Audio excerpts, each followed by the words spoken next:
of an intro here real quick. So, hello everyone, Sparkert again, and I am here streaming. I'm really excited because I finally got this, I finally got a Dual Destinies working, so we'll start on that real quick here in a second. But, sorry, by the way, I'm messing around with my hair. I'm just kind of trying to cut a moment because I just took a shower. But so as some of you may know, I overhauled my, YouTube channel to Sparkert, so it detaches itself from my full name, but other than that, there's not much else, and it's been a long time since I've streamed Ace Attorney. The last time, it was sometime around, I don't know, I think it was last year sometime, before the before summer, so we'll get in right away. I just want to say a couple more things. Kind of stuff around the world's going a little nuts right now, so let's try to have fun, kind of not dwell on that too much, but I'm really excited about this. I hope you guys are as well. So basically the method I'm using for streaming right now for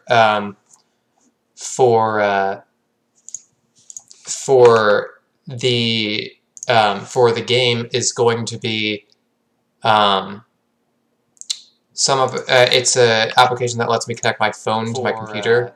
To my computer, so I will be able to put it on the computer, but it's a little bit laggy. It's not too bad, but it's a little bit laggy, so just letting you guys know about that. But anyway, I think I'm ready to start, so let me just connect everything.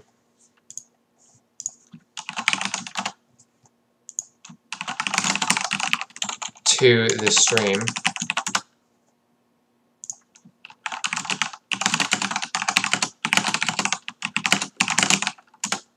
Hey Tim.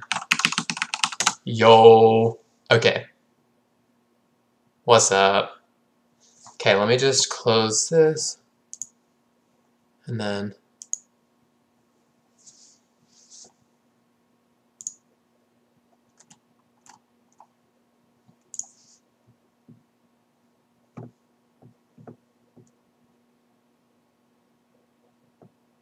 hold on.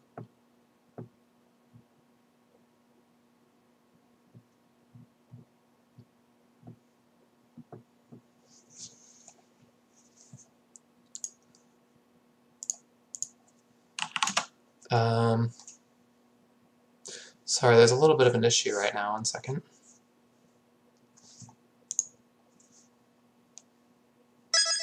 Shoot.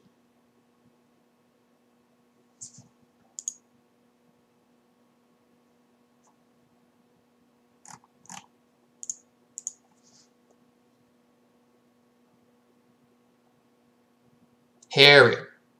Okay. Can you guys see it fine? Should be able to. I think it's working. Okay. How's the volume? How's my volume? Can you guys hear me fine? Can you guys hear this fine? Is this loud? Do I need to turn this down?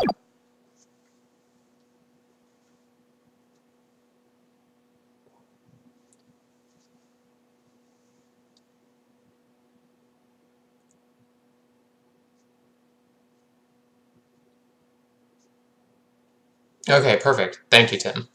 Okay, well, without further ado, let's start the game. Oh, I'm so excited.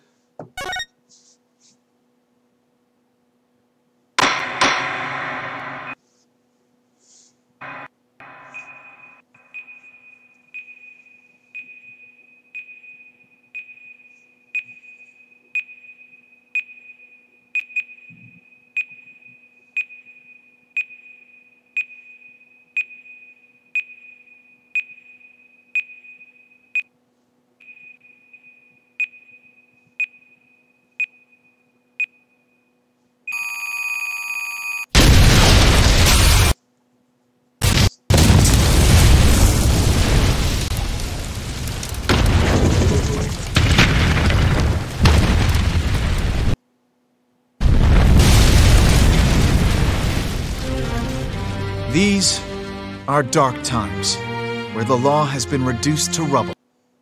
To us to restore it to its former glory.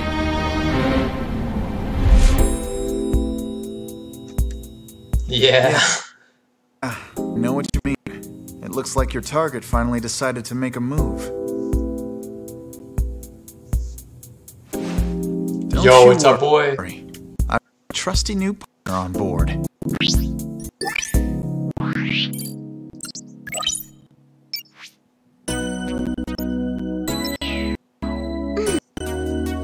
Done. Ready to go? You bet. Let's this. She's been with us for half a year, though I can hardly believe it. Her power will be our greatest weapon.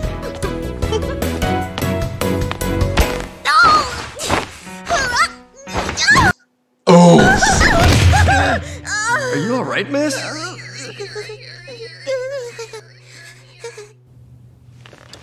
Yeah. It's for this very reason. I've played through this game probably like once or twice, maybe like...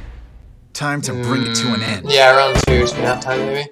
But it's been a while, so I won't remember like everything about it. But this is the next one in the sequence of chronology of the stories that we're going through here, so this is exciting.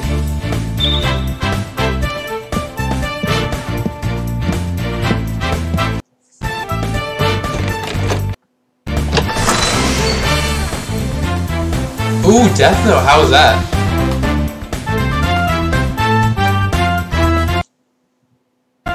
Shoot. Why can't I type in the chat? Oh, hold on. How long is that anime anyway? Oh shoot, I really... Never mind, I'm not gonna...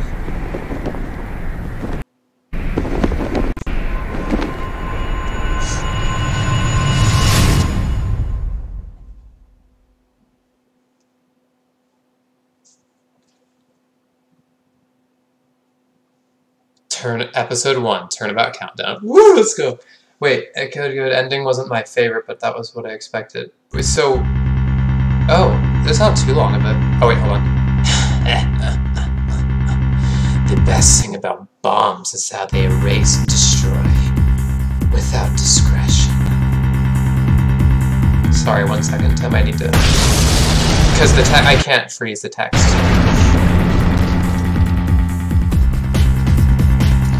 All I have to do is pin everything on that little girl.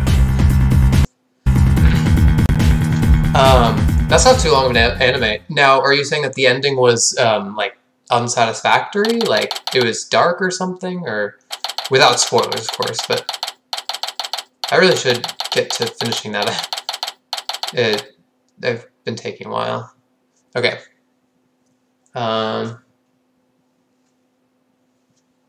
December 17th, 9:22 a.m., District Court, Defendant Lobby number 5. Oh, sorry. Nope. Not feeling nervous at all. It's amazing what a girl can get used to. Even a tense atmosphere like this is no biggie.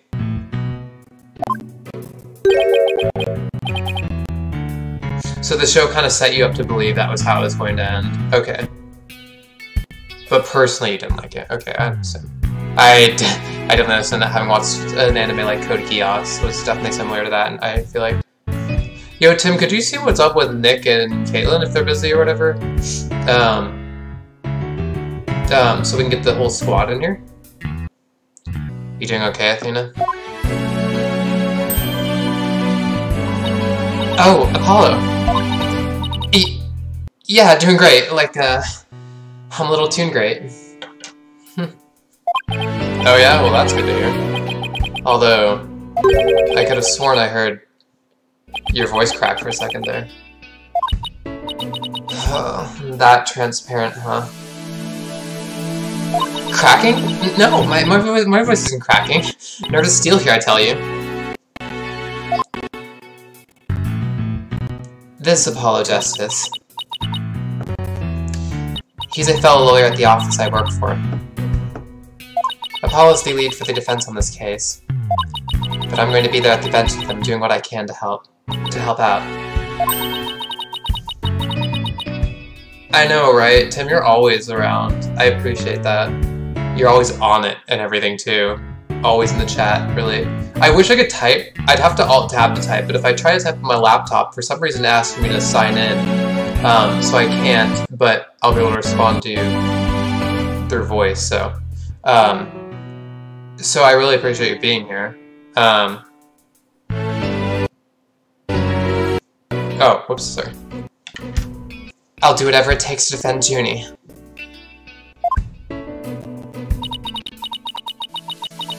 Speaking of steel, how are you holding up? That explosion really did a number on you. I'm just happy that you're okay, Athena. Thanks, Tim. Although I can't pretend I have no connection to this case. That's why I'm gonna see to it that Juniper's name is cleared. And I'm sure you feel much the same way. You got that right. I won't rest until Junie is completely cleared of all suspicion. Apollo, Athena.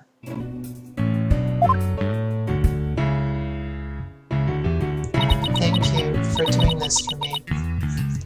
Junie!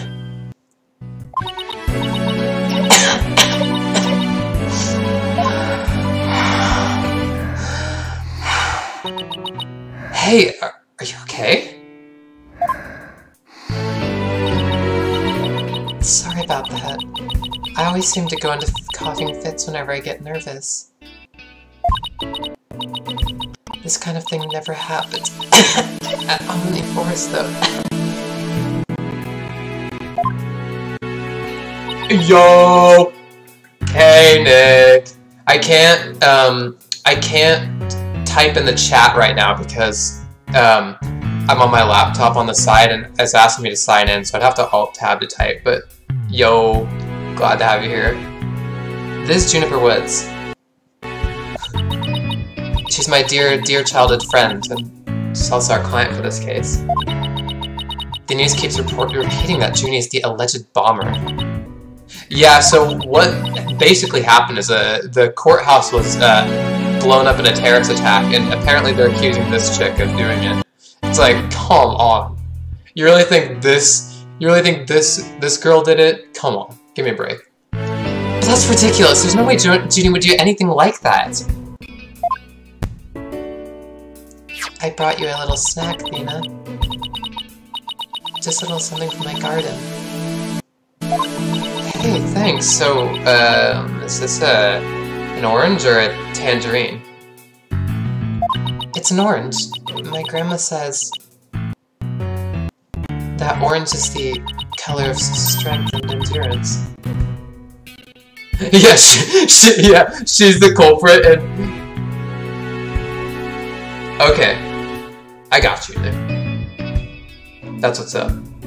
Yeah, she blew up the courthouse. Game over. Oh, I get it. Strength in trial, right? Junie, you're always so good to me.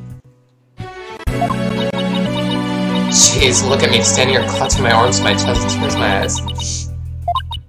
Oh, don't you worry. We'll be so powerful in there they won't know what hit him, right, Apollo? Yeah, that's right.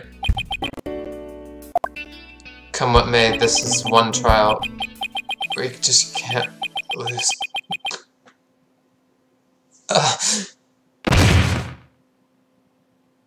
What? Oh, hold on. Let me fix that then. If that's the case, that's not good. I might have a setting issue on my stream. Let me just check that real quick. I should have it enabled, but maybe I don't.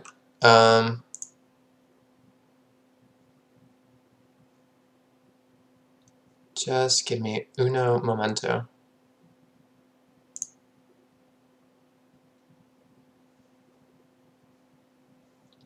Let's see.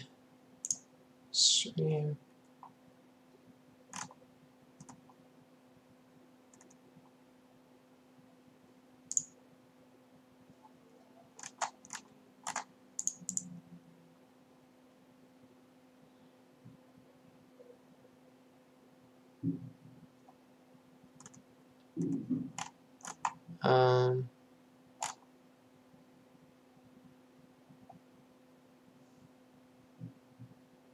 I don't know. I can mess around with the hosting settings where I could host other people, but I don't know. Hold on. Shoot. Just one more second.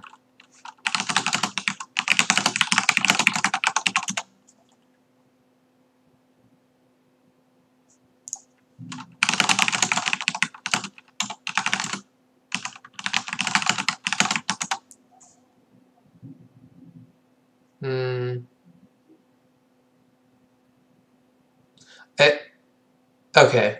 Yeah, it should be enabled by default, but because as long as you guys go into your stream chat and type /host Sparkert, it should work. But I'll figure it out.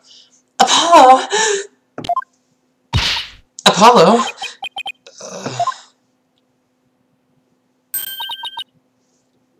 Blood is seeping through his bandages. One of his wounds must have reopened. Thanks for trying though, Nick. I really appreciate that. That's really nice of you guys to host, especially with your guys' channel growing so quickly. That's nice. All this time he was trying to put on a brave face, but he really was overdoing it. Mr. Justice! Huh? The trial's about to start, sir. Please proceed to the courtroom. What? No, but Apollo's in no state to defend.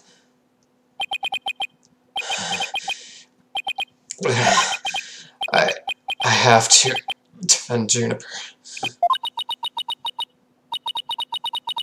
What are we gonna do? The trial's about to start with or without us. There's only one other option I can think of at a time like this.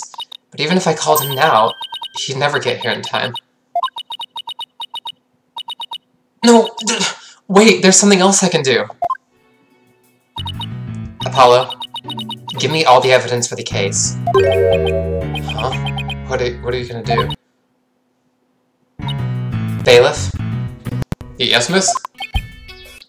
The defense would like to submit a substitution of attorney petition. Athena! You don't seriously. You just concentrate on getting better. I'll defend Junie. All by yourself? Athena, stop for a second, think about what you're saying. You've never once taken a case on alone before, right? No hay problema, I can handle it. I think. But I guess it's really up to you, Junie. Would you be okay with me taking over? Sure. I believe in you, Athena, and that's enough for me.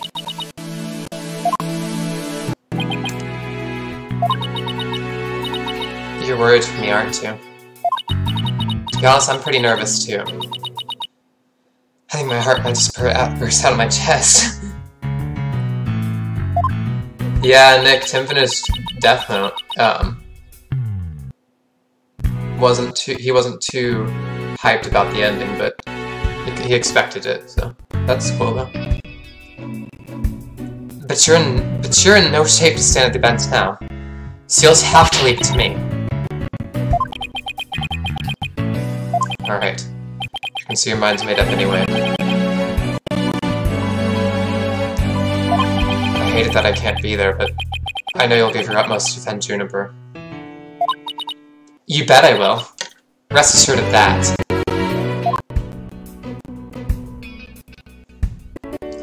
My name is Athena Sykes. I'm still just a newbie, but I'm a lawyer.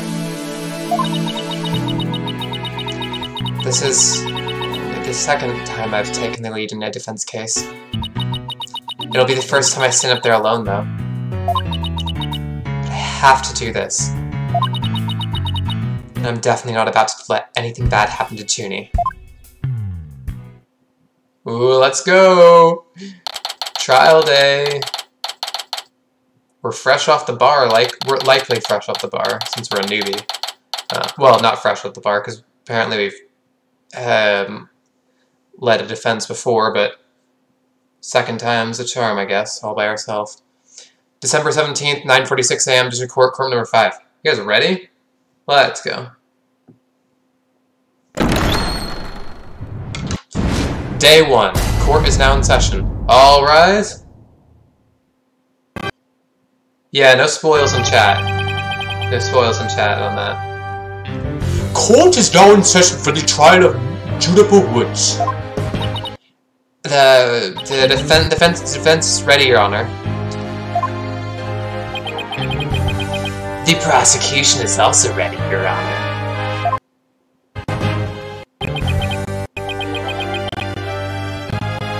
Looks like there's a bigger stream delay than I anticipated. Maybe it's growing over time, I'm not sure, but... Uh-huh. And what is the meaning of this? I was under the impression that Mr. Red Monkey would be my opponent today.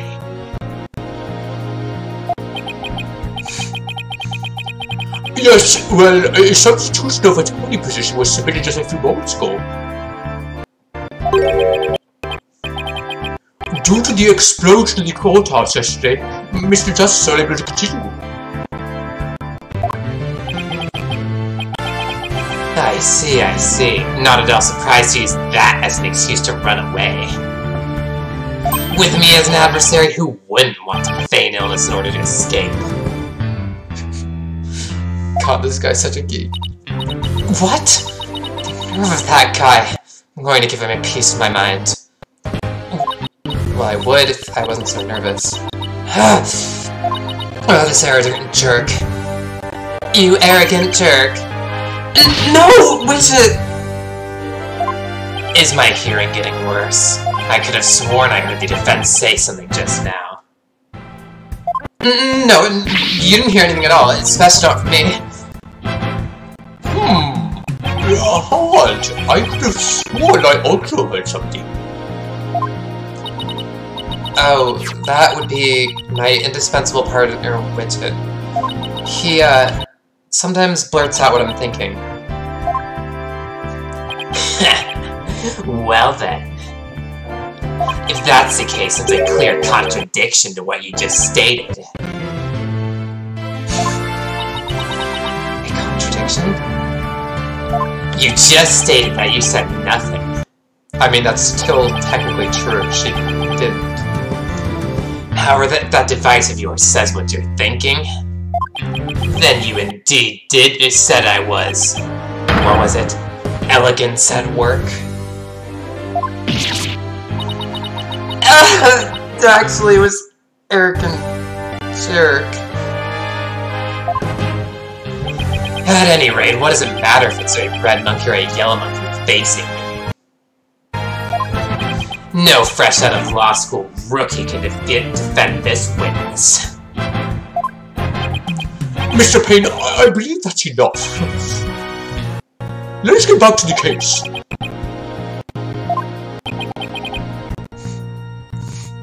Oh, I wonder... Oh, wait. Someone being killed in Death Note? That's big spoilers. I should have you guys, those, comments stricken from the court record on that one. Of course, Your Honor. I'm more than ready to show this little girl why they call me the Rookie Humiliator. I knew it. He really is an arrogant jerk. Arrogant jerk? Miss Sykes! If you continue to insult the prosecution, I will remove you from this court! I'm very sorry. It was just a knee-jerk reaction.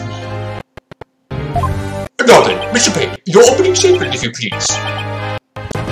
Thank you, Your Honor. Oh, by the way, I was gonna say this at the beginning of the stream, in the intro, but when I was streaming Ace Attorney Investigations Miles Edgeworth 2, I forgot to thank the translation team. They translated the whole game, because it hasn't been translated officially by Capcom yet into English from Japanese, but the translation team did that, and I think that's really cool, so I just want to thank them for doing that. And also, if you guys haven't seen my other videos or any of the Phoenix Wright games before, when it's uploaded to YouTube, I will link it or put like a timestamp or whatever, a card in, show that will link the first playlist, the very first Phoenix Wright series that I did. And I'll do that so you can click on it and go back and see. Move to Mars? Oh yeah, right. Thank you, Your Honor. Now then. The incident occurred yesterday here at this very courthouse in courtroom number 4. At that time, the trial for a certain bombing was being held in courtroom number 4. Oh yes, I was providing over that trial as well. And Mr. Justice was there as the lawyer for the defense. A bomb that was being presented as evidence suddenly went off during the trial. Oh jeez. That is, really not good. Yeah, so as I was saying, it is a terrible incident, and courtroom number 4 was completely destroyed. Fortunately, we were able to start evacuation procedures before the explosion occurred. Well, that's good, at least. Just a few seconds more and it would have turned into a horrific loss of human life. That's bad damage. But there was, in fact, one death, was there not? That is correct, Your Honor. When courtroom number 4 was being examined after the blast. Oh, jeez. That's a lot of blood. Blunt force trauma extraordinary. I mean, extraordinary degree. The body of Detective Candace Arm was discovered. She was to take a stand as a witness later in the trial. I suppose she wasn't able to evacuate in time. What a terrible tragedy. I must admit I stumbled at least 10 times myself before I did escape. Maybe the court should see to getting you even shorter robes. The victim's body was found near the entrance to the courtroom. I suspect she stayed until the very end to help guide the others to safely. Your Honor, allow me to submit as evidence the victim's autopsy report. And details about the bomb. Okay, thanks. It messes my forehead. It feels weird on my head. Like, I'm like, oh god, get out of my face. But, yeah, I'll try to, like, leave it. Arm's autopsy report added to the court record. Stuffed animal bomb added to the court record. Okay, I know how this works. All evidence of the trial is filed in the court record. So, up here. I'm wondering if this points. Up here. When I want to check something, I just tap the court record panel in the upper right. I'd better take a peek later. Now then, please call the accused to the witness stand.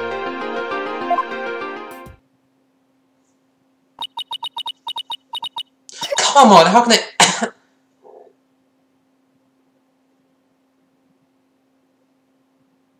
Yeah, I'm really not used to having long hair like this, especially, like, bangs going down my forehead. Like, almost at my eye and over my eyes and over my glasses. Tim, could you send a pic for reference of you at the soccer game, or at a soccer game, or... just kidding. Unless...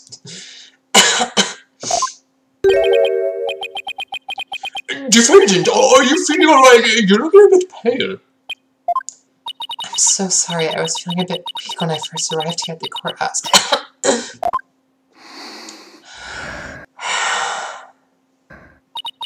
But I'm alright. Junie's really giving it her all. I'd better make sure I do the same. Literally, yeah, she looks straight out of Pokemon! Like, seriously. Great point. Like, maybe like out of a grass type gym or something, or like one that has like a bunch of foliage in it. She totally looks like some kind of... That's a great point. Yeah! That's what I was thinking too. If we could please proceed, your name and occupation, defendant. Juniper Woods. I'm a high school student. A high school student! A high school student. Guys. She's not a terrorist!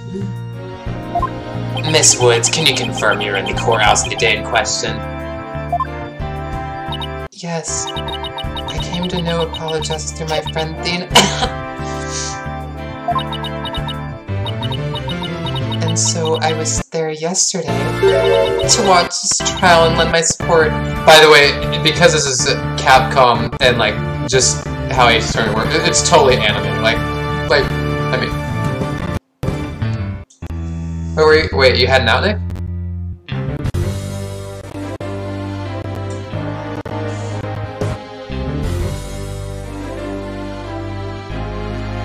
Oh! She probably is 18. Let's check we can actually check the court record here.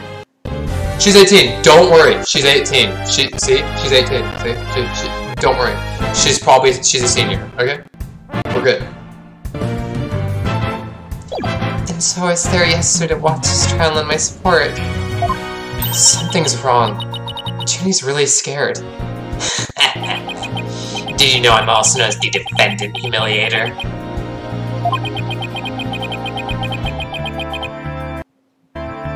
It looks like I have yet another chance to show everyone how I earned that moniker. He's such a creeper. Yeah, let's get her number after the trial, for real. She'll probably give it to us, like, as a reward for, like, defending her or something. Does his arrogance know no bounds? I have to protect Junie no matter what. Hey, you arrogant Prosecutor Payne. What is it? Do you want me to demonstrate why I'm known as the Rookie Humiliator instead? Deep breaths, Tina. Don't let him get to you. Prosecutor Payne, Junie is telling the truth. Mr. Justice also backed up her claim when we saw him in the defendant lobby. That would probably be classified as hearsay, though. But I'm not entirely sure. I'm not a legal expert, obviously. And Junie, he said that... And Junie, he said that he was glad to get the lotus fruit you gave him, too. He was? My grandma says lotus fruit is good for your eyes. She says they can even help you see into the future. She's so sweet.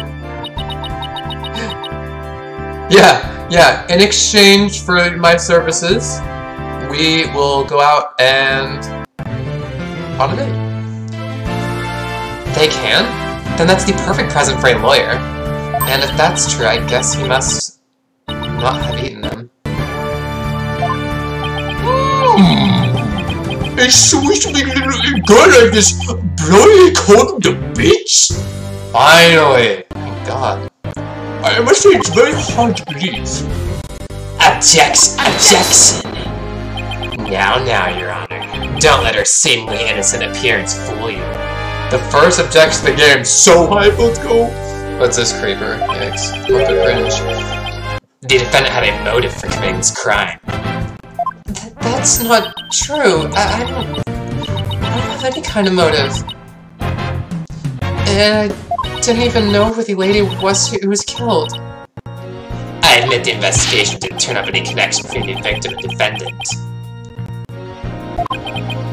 However, that doesn't matter. The only thing that does suit better objective was the destruction of courtroom number 4 itself. Come on. BS. Ugh! Hey, what's that supposed to mean? Why in the world would Mr. Woods want to do that? That's a very good question coming from a novice such as yourself. But first, a question for the defendant. Have you ever been brought up on false charges? Okay, he needs to answer our question there. Motive is one of the 3, like, main key things you need to establish, or that's, like, you almost certainly need to establish for a conviction. You usually need, like, 2 out of 3. Motive, opportunity, and, the murder weapon, I'm pretty sure. What? Yes, I have. And did that experience cause you to harbor a grudge against the court system? Yeah, I'm so sure. I was dragged in on false charges, but I made it out and wasn't convicted and sent to jail, so I decided to bomb up a courtroom. Objection! Objection! Now wait just 1 minute. If that kind of thing was a motive for blowing things up, then every one of our clients would turn into bombers. That's a great point. That's a valid point. We wouldn't have a single courthouse left standing in land. I can see the accused isn't the only one who might bear resentment against the courts. No, her argument still stands on those grounds, though. But Miss Woods is the only person who could have committed this crime. Why? Because we have found some decisive evidence that proves the defendant's guilt. Decisive, huh? I'll believe it when I see it. It involves a very unique aspect of the bomb itself, Your Honor. And what exactly was so unique about it?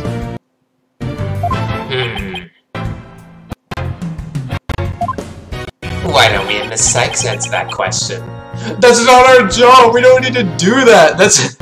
Okay, well, let's look at the evidence. So this is a stuffed animal bomb. It's a time bomb that destroyed the courtroom. It was hidden inside a stuffed animal when it was detonated. Well, I would guess... Now, I don't know about you guys, and I don't know if I'm going on a limb here or on a hunch, but I suspect that it's because it was in a stuffed animal. Huh? Me? I noticed that you appeared to be very nervous, and well, gentleman that I am. I'd like to offer you the chance to gain some confidence with such an easy question. Could he be any more condescending? Really? What a thoroughly unpleasant man. L is for loser. What did it just say? Nothing, not a single thing. Now let's see. What was I supposed to do at a time like this? Oh, I know, the court record. The information I need is somewhere in the court record. Alright, Miss Sykes, let's hear your answer. What was unique about the bomb that blew up the courtroom? Was it because... It's inside a stuffed animal, there we go. Inside a stuffed animal. Now let's see. Mr. Payne! Ugh! What kind of simpleton do you take me for? It was stuffed inside a stuffed animal. Its evil intentions covered up by a cute exterior. Very good. Have a cookie. Bruh. Dude! The bomb that went off in the courtroom was indeed hidden inside a stuffed animal. There, how do you like that? Not bad, huh? I am fine, just like I said from the start. I can do this. Yes, as I recall, the bomb was stuffed inside a stuffed animal the whole time. I never even got to take a look at it. But what connection does this impish elephant have with the defendant? The answer to that question lies in another piece of evidence which I have here. And what, pray tell, is this? It appears to be a little singed.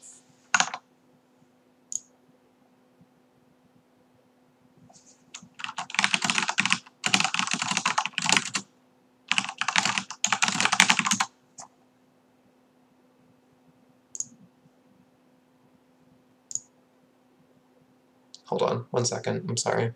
There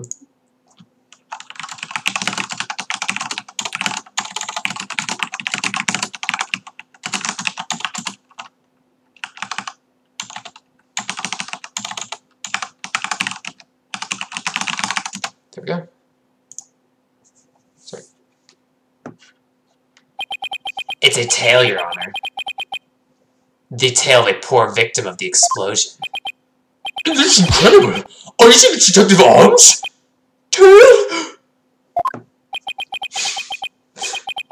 Your Honor is so very close, but no. It belongs to a stuffed animal.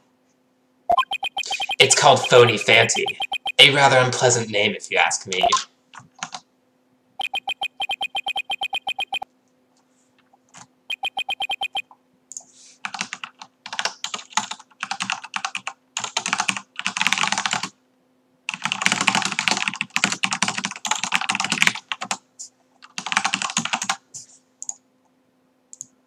He's the mascot of a campaign to eliminate false evidence in both sides, is he not? Exactly. His motto is, phony evidence is just trunked up. That's so wrong on so many levels. The phony Fanty's tail is made of vinyl cloth. And we found something very interesting on its surface. The defendant's fingerprints. What? The phony Fanty provided the prosecution with all the evidence we needed. Really? Seems a little flimsy to me. It clearly proves the accused handled the bomb.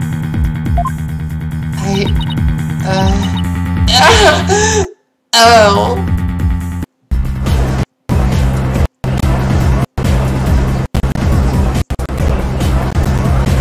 That doesn't make any sense. Why would Junie's fingerprints be on it? That does appear to be pretty irrefutable evidence. The court accepts into evidence. Phony Fanty tail out of the court record. That is really not good, I guess. Miss Woods, do you have an explanation for this? I don't understand.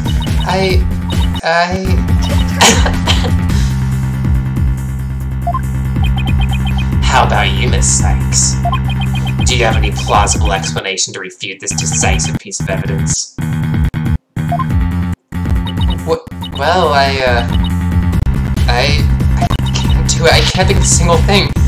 But I better come up with something. For Junie's sake. If you can't produce an answer, we could always go straight to the ruling if you prefer. No! I have to say something fast.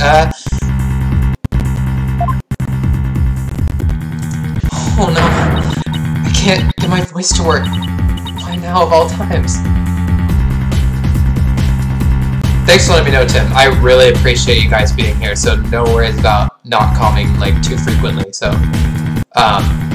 yeah, and I'd rather you get work done that you need to get done than, be calming in the chat, because that's more important, obviously. But, I'm glad you guys are enjoying, or I hope you guys are enjoying. If you guys are enjoying this, I hope so. I hope this is a good, stream. Oh no. I can't get my voice to work. Why now of all times? I thought I overcame this already. Maybe I'm still not ready to stand in court.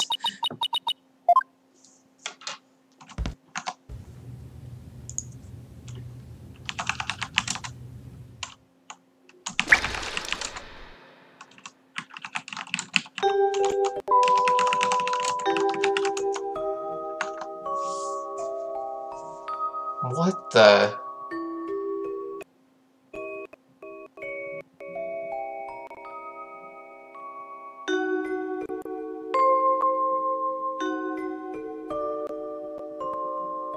What is this?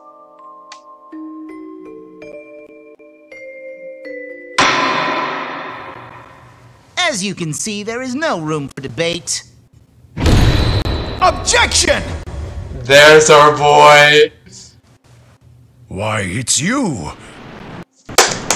Woo! Bam!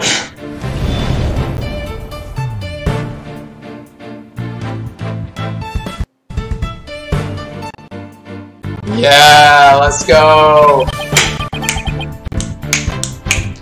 Sorry it took so long for me to get here. Sorry it took me so long to get here, Athena. Apollo explained the whole thing to me over the phone.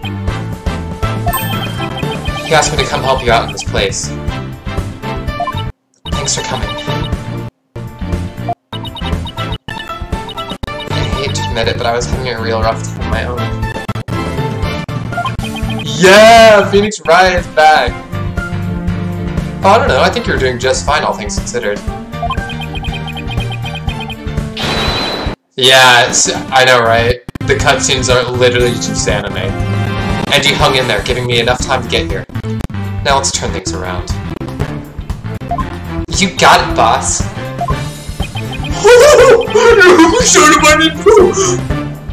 If it isn't Mr. Phoenix Wright, you always manage to surprise me.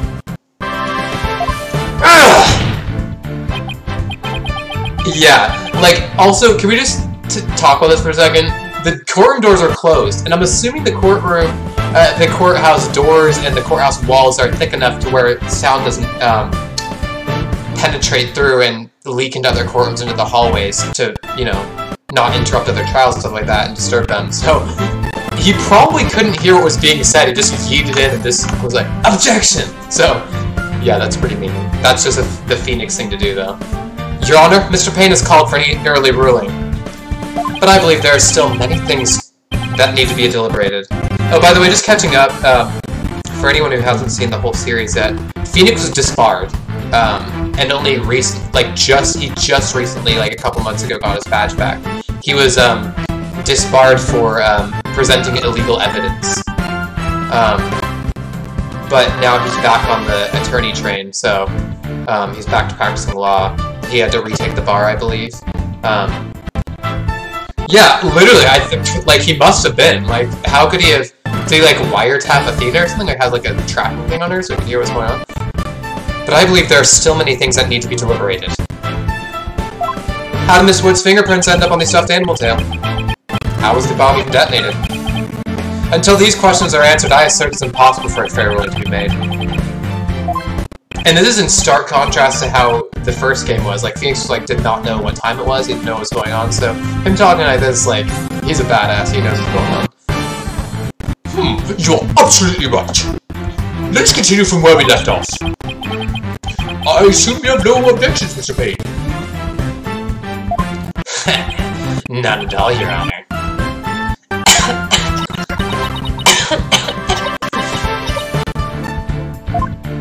Miss Woods really looks like she's having a hard time. Junie's really struggling, Mr. Wright. I get the sense she's afraid of the courtroom itself. Because of yesterday. Yeah, it was understandably very traumatic for her. Poor thing. And here she is back at the courthouse again, being so brave. I'd like to make a request, Your Honor. If at all possible, I'd like to have Miss Woods rest in the lobby. Given the defendant's condition, very well, I grant special permission. You go get some rest, Junie, and leave the rest to us. Okay, thank you. Sorry about this. Yeah, go get some beauty sleep. Phoenix Wright. I've been looking forward to meeting you. It's been a while, Mr. Payne. You're more clueless than I'd heard. I do believe you mean, how do you do? For I am Gaspin Payne. Oh yeah, something Capcom really likes to do with these games is make really punny names. Like, Gaspin Payne. That's kind of funny. I am the younger brother of your long-standing rival, Winston Payne. You mean the other tutorial prosecutor? Yeah, right. What?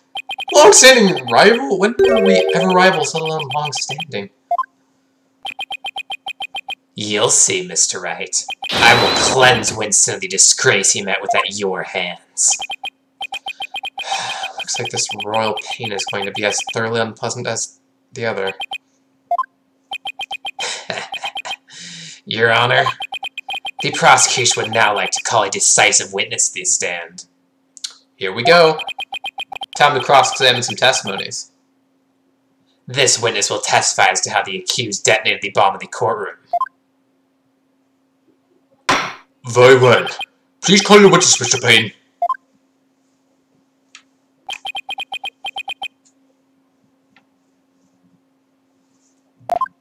What the... Witness, your name and occupation, please.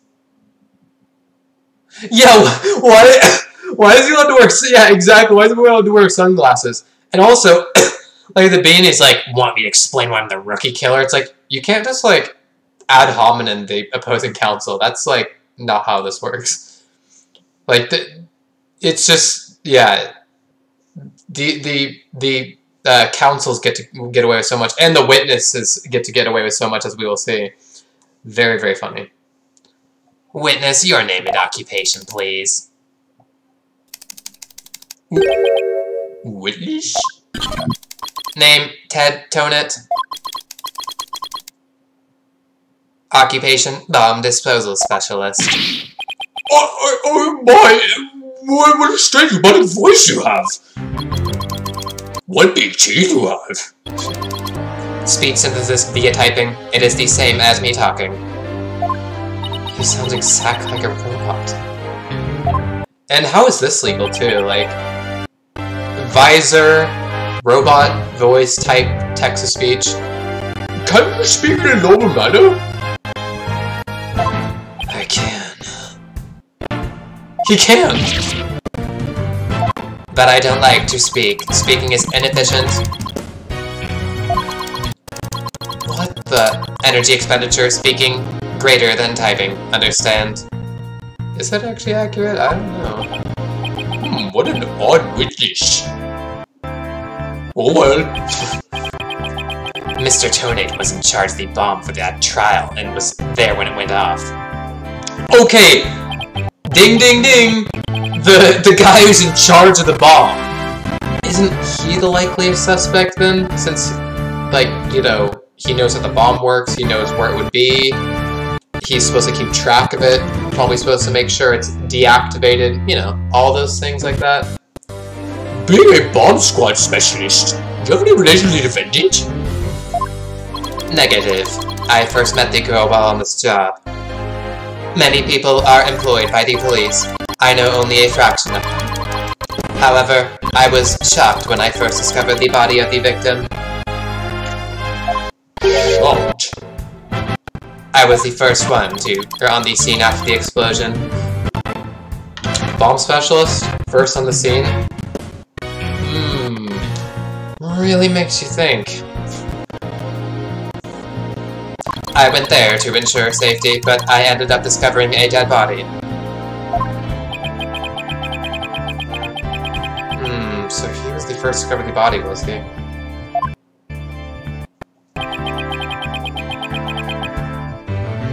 He is here to testify about the circumstances surrounding the moment of the explosion. Very well, you can't include Mr. Tonate's testimony. But at the very least, someone's got to respect and remove that face guard. Remove that face guard, witness. Thank God. What the? Witness testimony. What is this guy? Red, white, and blue for the police, totally. When the bomb went off. The bomb was originally disarmed by me when transported here as evidence. Bomb name HH3000. Operated by timer or with a remote. I was watching from the gallery when I suddenly became alarmed. I saw that the bomb's timer was counting down. So even though the bomb was supposed to be disarmed, it somehow got switched on? Precisely. Activating the timer is very simple.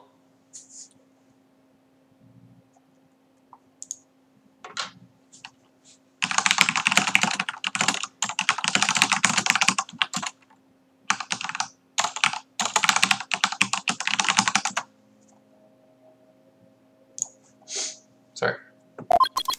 1. Connect wires. 2. Switch on timer. Okay, how did she get to the bomb that was under heavy scrutiny as evidence in a trial? A deactivated bomb, connect the wires and activate the timer. Like what? A monkey could do it. I am sure even you would be able to, Mr. Wright. What the?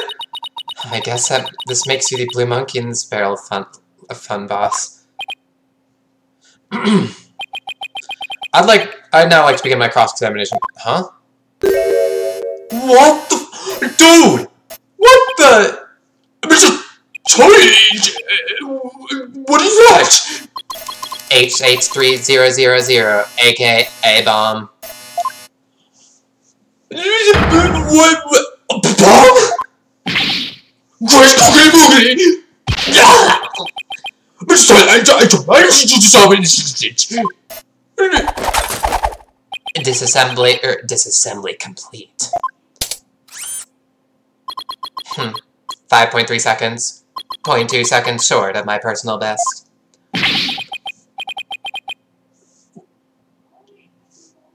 What the?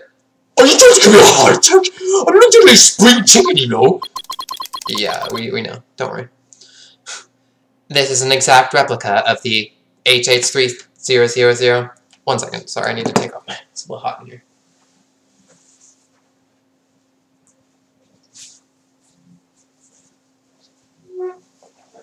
What the heck is going on here?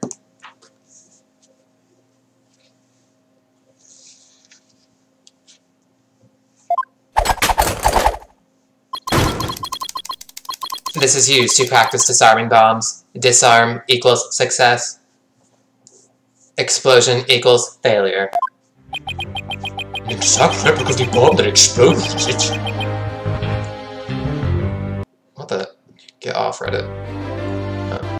So that's what it looked like. I submitted a photograph of a real bomb taken just before the trial.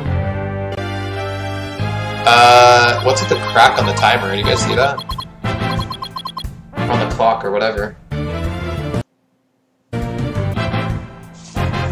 Dimensions: 10 inches height, 10 inches width,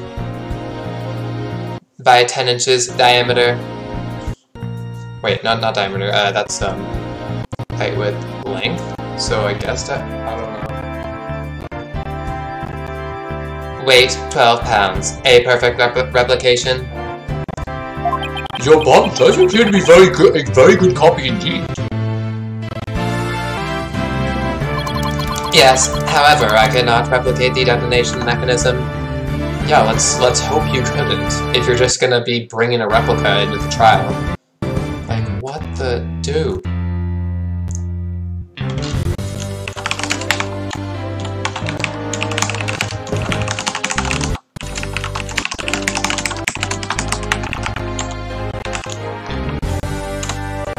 Sorry.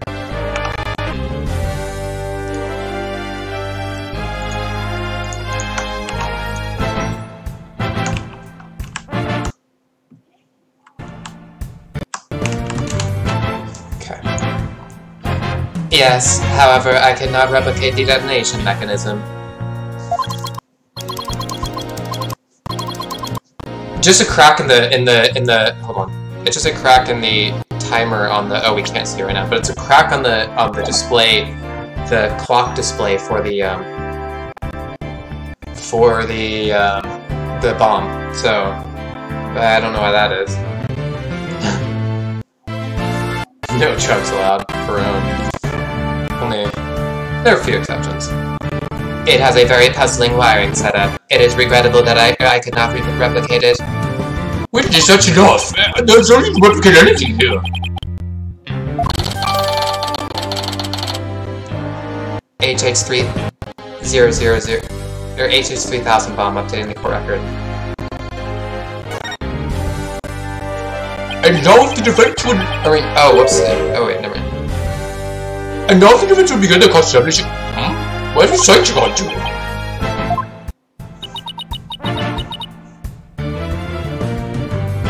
Athena, you can come out now.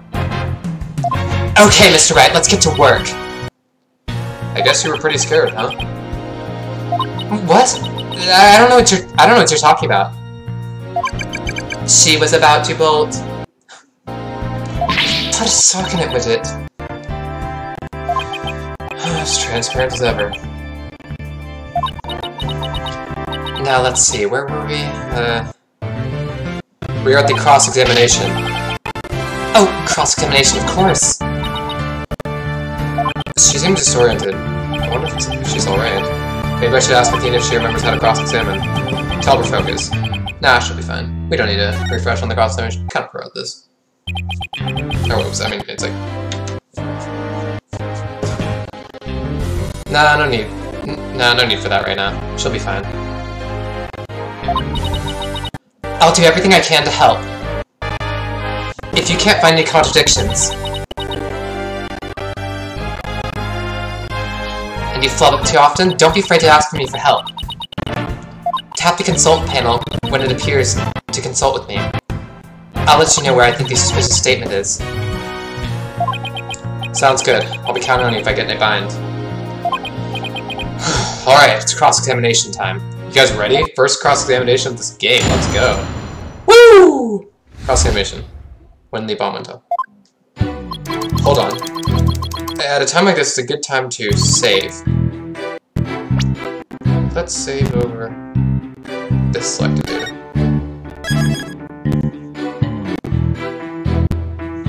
Okay, so we have two options here. We can either press on a statement and get more information and question them, or we can present evidence directly. And that's our mode to win, or that's our mode to destroy their argument. So let's see.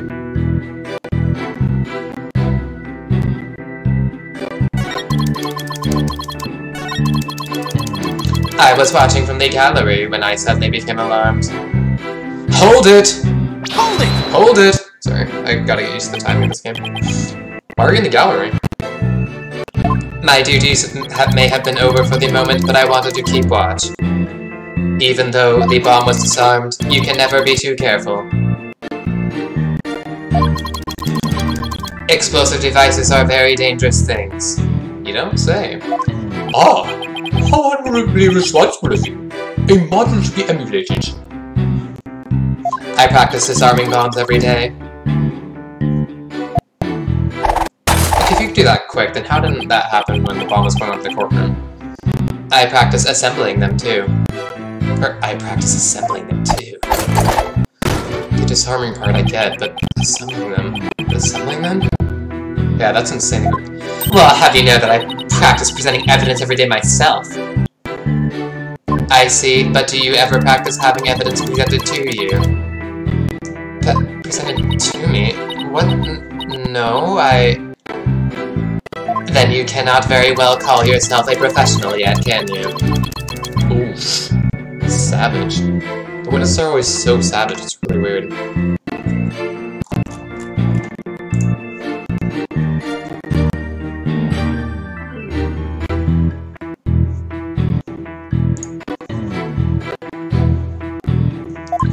God, that does it! I'm gonna start practicing having evidence presented to me every day.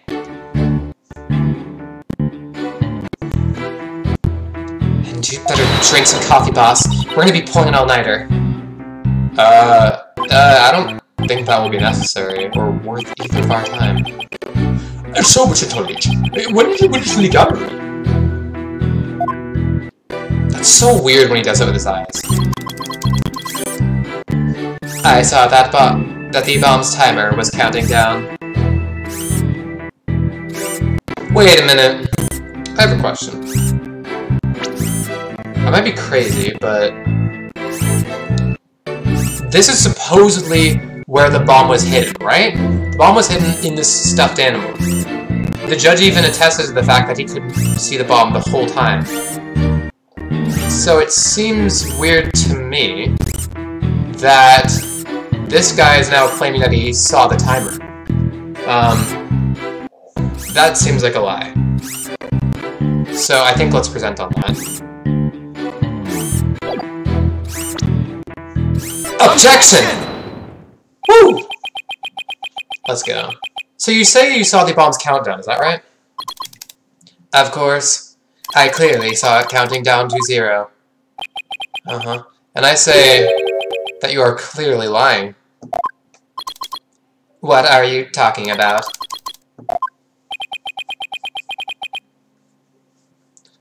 There's no way you could have seen the bomb's timer. After all, the bomb was concealed inside a stuffed animal.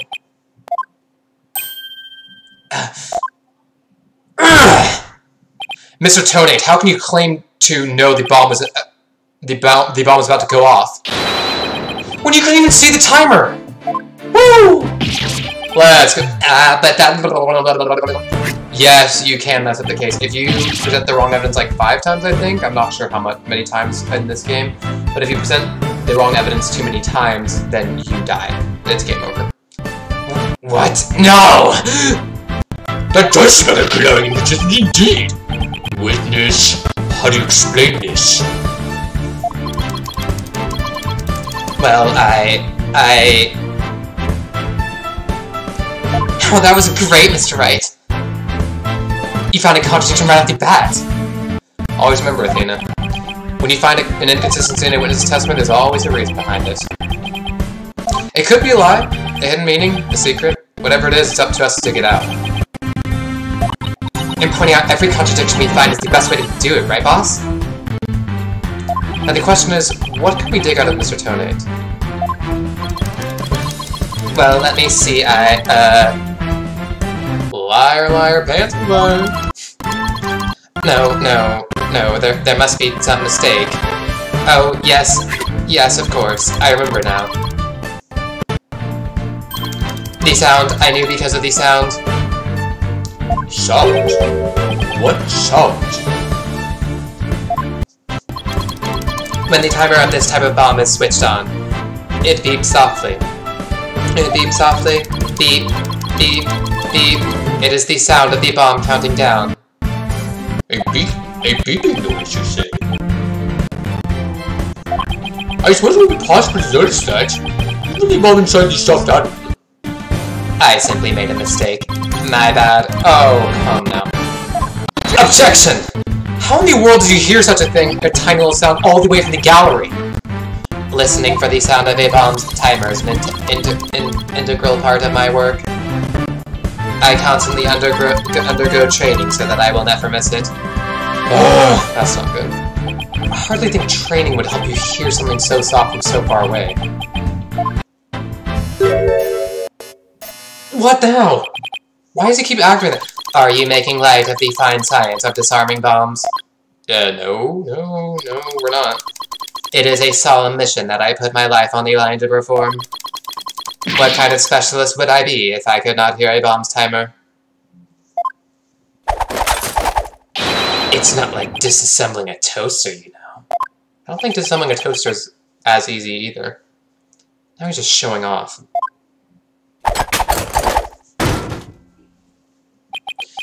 You keep asserting that the sound is too tiny to hear, but the only tiny thing here is your skills as a lawyer. Being suspicious is not an attractive quality, you know. What the... Dude! Quit it.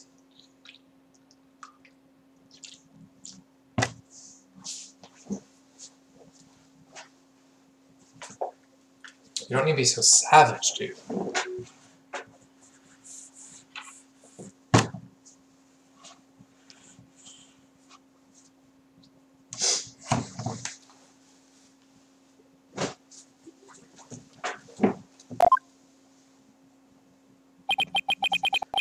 And you're just overflowing with attractive qualities, are you?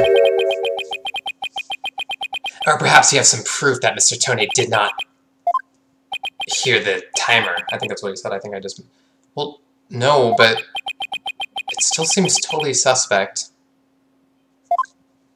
Okay, yeah, because if you think about it, if he said he saw the timer first, right?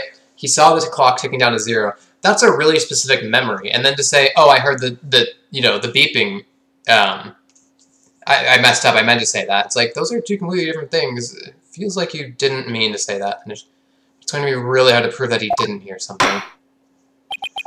If I have this correct, the prosecution's argument is that someone reactivated the bomb before it was brought to the courtroom. What I don't understand, Mr. Payne, is why you believe that person to be Miss Williams.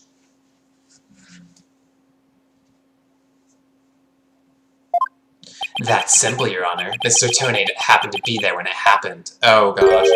He was there when the defendant rearmed the bomb. What's this now? It happened before the trial started. It was when Detective Arm and I were transporting the bomb. We brought the bomb to the lobby for the defense. Bomb equals evidence. The lawyer wanted to see it before the start of the trial. Looking for a chance to get the bomb, Miss Woods was already there in that lobby. Her goal was surely to rearm the bomb and steal the remote switch. Okay, then where's the remote switch? Does he have it? The remote switch. Yes, the switch that controls the bomb remotely. Duh. Oof. It has been missing ever since the incident. Missing remote switch out of the corner. I am partially to blame. You're to blame for, like, basically everything, apparently. I left the bomb and remote on top of the transport case. Dude! Then anyone could have grabbed it. Anyone could have yeeted in and yoinked the remote and reactivated the bomb. Oh, shit. And they were rearmed and stolen while I was talking with the lawyer. The defendant would then use the remote from inside the courtroom to start the timer. Objection! Objection! How could you assert so unequivocally that the bomb was rearmed in the lobby? Objection! The bomb was safely secured in the transport case. The only time it was outside of this case was in that lobby. Therefore, that was the one and only opportunity anyone had to meddle with it. Ugh! Someone noticed and Tony could have opened the case and taken the bomb out. Impossible. The transport case is assigned exclusively to me. Do you see this number here? That is my identification number. And I have the only key that can open the case. Bomb transport case out of the court record. Nevertheless, Mr. Payne's assertion is nothing more than conjecture. You have no proof that it was Miss Woods who stole the remote switch. And by the same token, you have no proof that it wasn't her. What kind of argument is that? Yes, I suppose in a roundabout sense, it could have been her. But just as likely as it could have been literally anyone else who's in the courtroom. The courthouse. Like, what kind of argument is that? But what I do have is a piece of evidence that proves the defendant handled the bomb. Not that! 5 minutes, 24 seconds, 2.3 deciseconds. The defense's advantage lasted a mere 5 minutes. Oh, talk about a rotten hand. That's how it goes, Phoenix.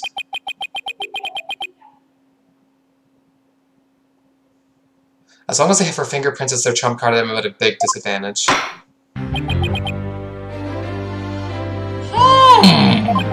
It appears we'll have to hear from the defender herself once more. I wholeheartedly agree, Your Honor. I would like to recall Miss Woods to the stand. I trust you have no objections, Mr. Wright. I'm worried about her condition, but we do need her testimony. On the other hand,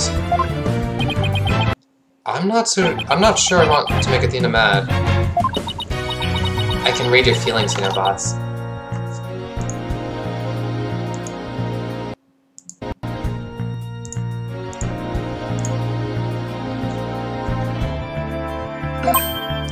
Guess there's no hiding from her, huh? Don't worry, I know we need her testimony. But if anybody picks on her again, they'll pay. Guess she's already at anger level 1. Don't worry. I'll stop the proceeding before I let anything bad happen to her. The defense has no objections, Your Honor. In that case, I will take my leave. But before I do, there is just one more thing. Mr. Wright, is it? Me? Dismantling bombs is my job. You obviously didn't do it. Dismantling the case is yours. Do you think you can handle it? I look forward to seeing you try. This guy's hiding something, I just know it. Yeah, he's really sketch. Now, if you'll excuse me. Bailiff, please go out to the lobby and bring it back to the defendant.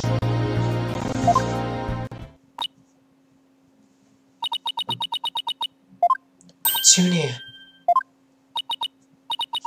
Hi, Athena. She looks even worse off than before. Don't worry, Junie, we're here for you. Thanks, Athena. And I'll do my best, too. You blew up the courtroom because you bear resentment against the courts, correct? No, of course not. What's that you say? I can barely hear you. I haven't done anything wrong. This prosecutor's scary. Object! What an impudent little girl. Stop acting innocent and tell me the truth. Dude! Stop badgering her! This is getting ugly. You rearmed the bomb because you wanted to blow up the courthouse. Admit it! That's why you went into the lobby where Mr. Justice was, isn't that right?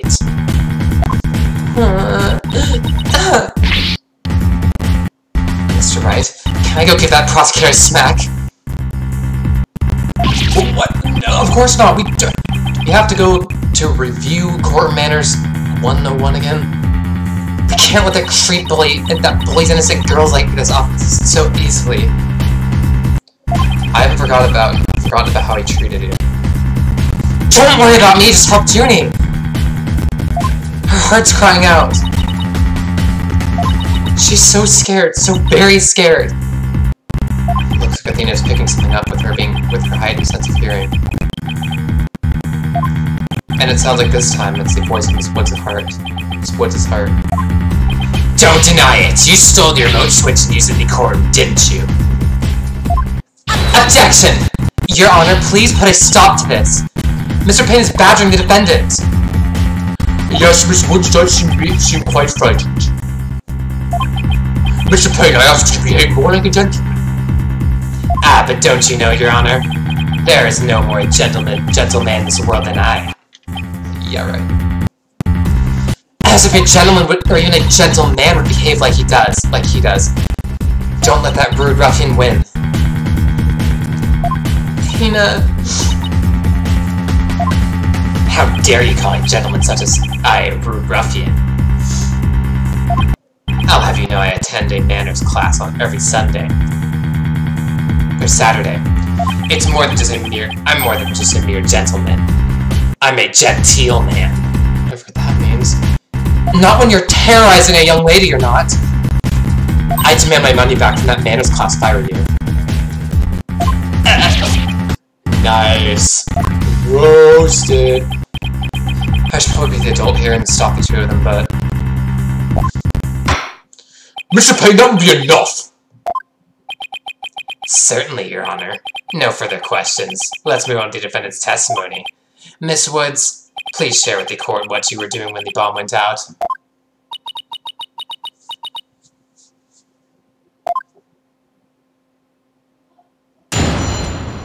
Witness testimony. When the bomb went off. Okay, here we go.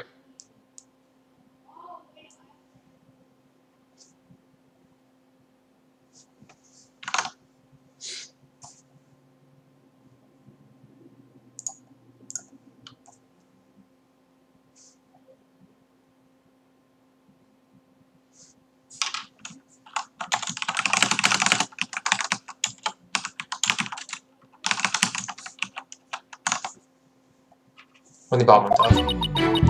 Well, that day, I was watching from the gallery. The bomb went off. And rubble started falling. It fell on top of me. Jeez! That's horrible!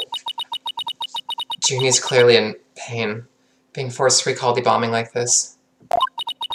She can't even get her words out. This isn't going to work, so what now? Hey, wait a minute! Even if she can't vocalize what she wants to say, we can listen to what's inside her heart. Yes, now's the perfect time to use Athena's power. You can hear it, can't you, Athena? The cries of Miss Woods' heart. Yes, and they sound incredibly strained. She's so scared. I think she could collapse any second. Athena has a unique ability, you see. With her finely tuned sense of hearing, she can hear the words of a witness's heart. In essence, she can sense how a person is really feeling from the tone of their voice. I guess it's all up to Athena and her special ability now. Athena, I want you to use the analytical psychology you studied. and listen to the testimony of Miss Woods' heart. Okay, boss, I'll give it a go. After all, this is the whole reason I put all that effort into studying analytical psychology. Oath gets. Let's do this!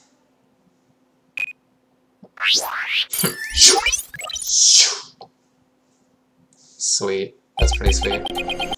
So your holographic thingamabob can show us how Miss Woods is feeling, right? In a nutshell, yes. The emotions and images that I picked up just now while listening to her testimony, I can enter all of that into Widget and use the mood matrix to analyze them. Ooh, that's sweet. This is a new feature, by the way. They haven't. This is completely new to this game. These mood markers here reflect fluctuations in Junie's emotions. When she feels happy or is enjoying the memory, the happy marker will light up. When she feels angry or frustrated, the angry marker will react. When she feels sadness or is frightened by a memory, the sad marker will blink. And when she feels surprised or confused, the surprised marker will let us know. So with your special ability in Widget's mood matrix, or matrix program, we can track how Miss Woods is feeling as she testifies. Talk about the wonders of technology. Yep, now let's give it a shot. I'm picking up some kind of discord or noise in Junie's heart. See here? This is what the noise looks like in the mood matrix. Oh gee, that's a lot of noise. It's a result of inconsistencies between her testimony and her feelings. If we can pinpoint these inconsistencies, the noise level should drop. Okay, it's time to listen to Miss Woods' true testimony. Let's do this, guys.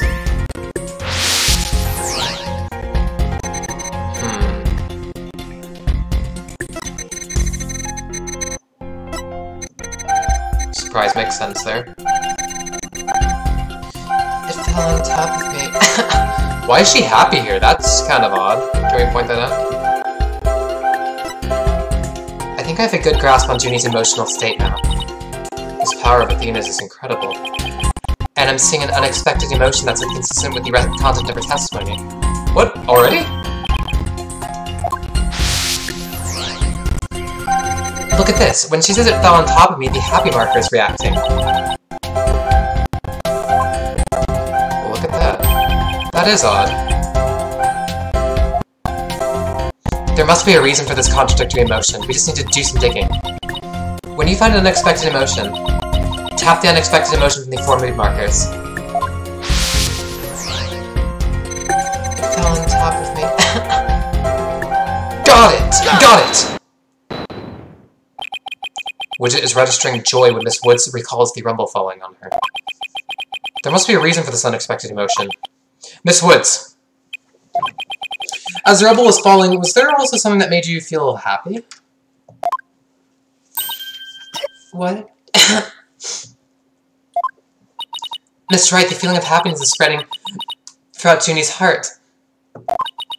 Keep going on this point, and I bet Junie will start to calm down. Great. Let's hear what she has to say. Just as I was about to escape the courtroom, the bomb went off. I was so startled, I tripped. And then rubble started falling on top of me. I really thought I was done for. But just then, Apollo came and rescued me. Apollo?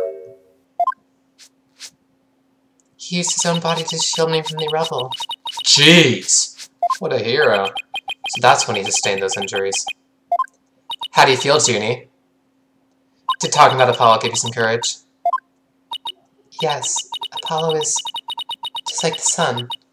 Strong and bright and warm. Just talking about him makes me feel like a leaf undergoing photosynthesis. And see? Your coughing stopped all of a sudden. Oh, you're right. Thank you, Athena. Oh. Ooh, we reduced the noise a little by half. Nice. Looks like we were able to draw out some new testimony. Pretty neat, huh? I know, right? I think for some reason she does that whenever she's all like happy and like affectionate. I guess she's like knitting like a blanket with hearts on it. It's kind of weird. She's a really fast knitter though. What the frick? Jeez. But there's still some noise left, meaning there must still be some discord in Junie's heart. I guess we'll have to keep going then. Let me input this new information to update the mood matrix and we'll be good to go. You remember what to do, right? When I find an unexpected emotion, I should touch pinpoint? That's right. And then you tap the unexpected emotion from the mood markers. If we can find the reason for the discord in a heart, then we should be able to draw even more new testimony out. Okay, let's see. Info update. Info update. Okay, let's see. Makes sense. Makes sense. Info update. But then Apollo came and rescued me. Why is she sad? That's kind of weird. Got it! You were happy when Mr. Justice rescued you, weren't you? Yes, I was really happy. But she was also, but there was also something that you felt sad about at the same time.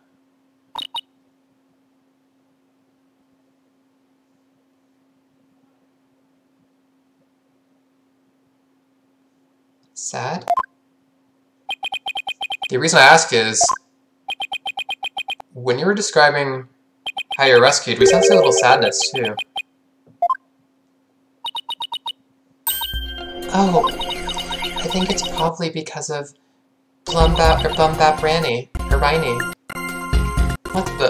Bumrap Rhiney? Oh, what do you know? Something new. That's right.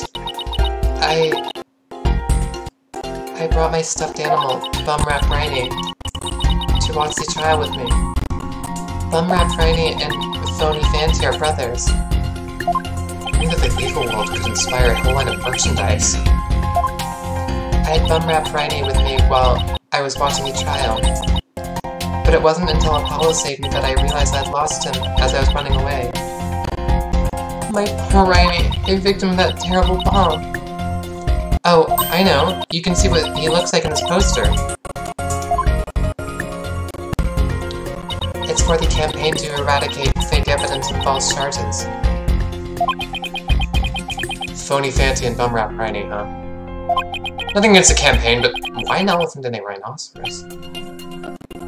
Mr. Wright, I don't sense any discord in Junie's heart anymore.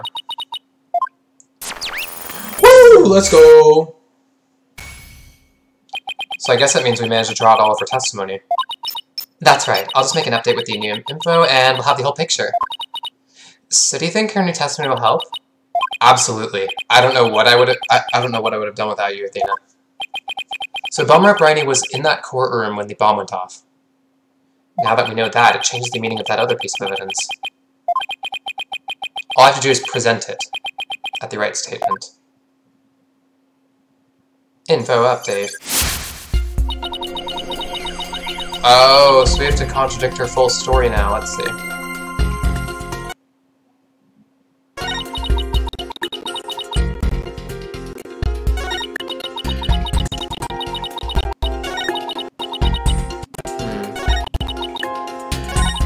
I was watching in the gallery with Bumrap Rhiney. I tried to run, but I was too slow. But...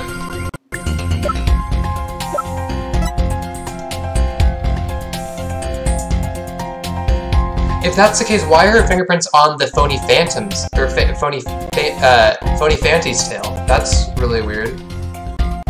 So there's two different dolls then, and the one she was touching was supposedly the Phony Fanty, so let's... Objection! Objection! I hope that they match up, because when I hear it, I am able to say it, but I hope... Oops. I hope they match up. I hope I'm not saying objection too late, but because I try to line them up perfectly. But Miss Woods, I know this trial has been very hard for you, but you can relax now. You are without a doubt innocent. Mr. Wright, what wild assertion are you making now? My wild assertion is simply this. The two stuffed animals were mixed up. The tail of the defendant's fingerprints were found on wasn't that a phony Fanty. It was the tail of her gallery companion, Bumrap Riney. Objection! What nonsense is that? I concede they're both stuffed animals, yes, but they're completely different characters. An elephant and a rhino. They're as distinct as a defense lawyer and a prosecutor. But aren't they really so different? Both defense lawyers and prosecutors strive to protect the peace through law. Even elephants and rhinos have some similar characteristics. They're both gray, for example. Anyway, this poster is all I need to prove my assertion to be true. If I may direct the court's attention here, you'll clearly see how the two got mixed up. It's that tail. That's what we're presenting here. Take that! Take that! She said. Well, look at that! It's just very insane! Yes, exactly. The two stuffed animals are based on entirely different animals. But the design of their tails is exactly the same.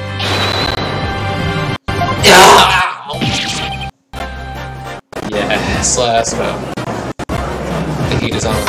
Order! What do you call it? As long as the possibility that the tail belongs to Bumrap Riney, well, we can no longer consider it to be decisive proof that the defendant had been wrong. As things stand, I consider the charges against the accused unsubstantiated. Wouldn't you agree, Mr. Payne? Yes, of course, Your Honor. Oh, that was great, Mr. Wright. You turned things right around. Yeah, it's not over yet, but at least we managed to hold out this long. I believe that brings our proceedings for today to a close. Mr. Payne, I'm afraid we have some serious investigating ahead of you. Yes, Your Honor. Very well. Let's reconvene tomorrow. Court's adjourned.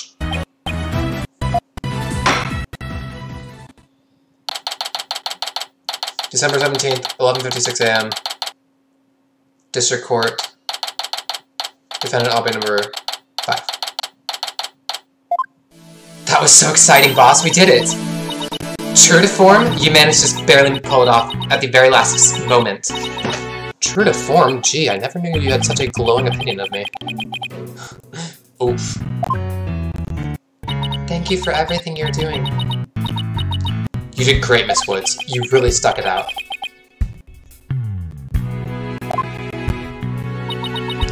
And you really got brave at the end. Just when we needed you most, Junie. Thanks to you, we were able to turn things around. Well, you were the one who gave me that courage, Tina. Really? Really? Thanks. So, be honest, was I any help at all? Of course! Without you, we would have never gotten out of that tight spot. That's good to hear. I may still have a lot to learn, but you can best bet that I'm going to give it my all. It'll be so good that one day you'll call me your partner. That's what I like to hear. Analytical psychology. The ability to solve the riddles of a person's heart. Athena's true potential is beginning to really shine through. Hey, where's Apollo anyway? Good question. I almost forgot about him. I assumed he'd still be here in the lobby. Oh, I know. Maybe he's still in courtroom number 4. Courtroom number 4? What would he be doing at the scene of the crime? At the scene of the explosion? When I came out of the lobby to rest, I told him all about Bumrap Riney. I told him I dropped Riney in the courtroom as I was trying to escape before the blast. And then Apollo said he had an idea where Riney might be, so he went to take a look together. We went to take a look together. Huh. I guess Apollo can be pretty nice when he wants to be. So you went looking for Riney together before you were called back into court number 5? Yes. I had some time to rest, so I was able to go and look for him. But when they called me into courtroom number 5 to testify, Apollo insisted on staying there, though... With all those injuries, I wonder how he's managing. I think Apollo might have figured something out. Wonder what it was. He told me, I'm going to look for evidence to clear your name, Juniper. Just maybe he found some new piece of evidence? Anyway, we better go and get him. Good idea.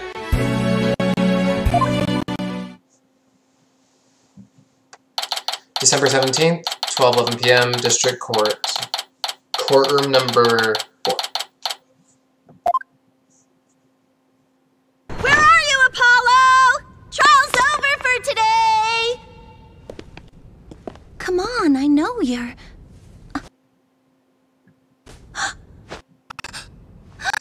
No! Oh, that's not good. What the...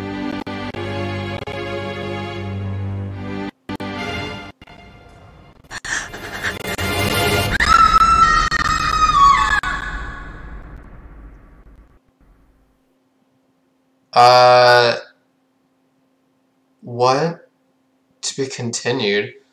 What the flippy is going on here? Save him? Yes, we would like to save.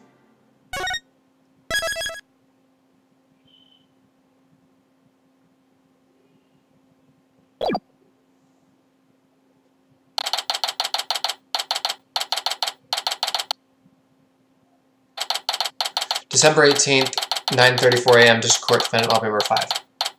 It's almost Christmas time. It's a week till Christmas. Nice. This isn't exactly how I envisioned the second day of this trial to go, or to start. But given how things ended yesterday... Good morning.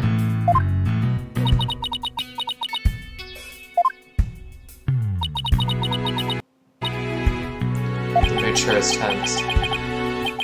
Not that that's any surprise.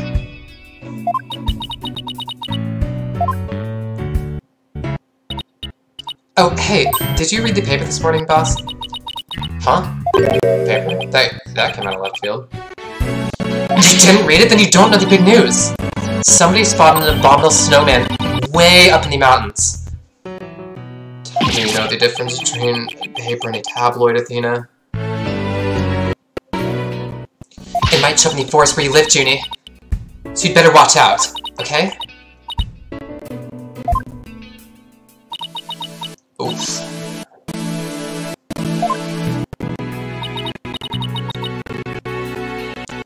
You really should read the story for yourself. I can't even begin to do it justice. Justice? Oof. Big oof. Huh? Oh, poor Apollo. It's all my fault. Tina! Oh, Junie, what was I thinking? I'm so sorry. What we found yesterday was not Apollo's dead body, thank goodness. He's been assaulted by someone with a blow to his head and was lying unconscious. We rushed him to the hospital right away, and it looks like he's going to pull through. But it was still quite a shock to stumble onto a scene like that.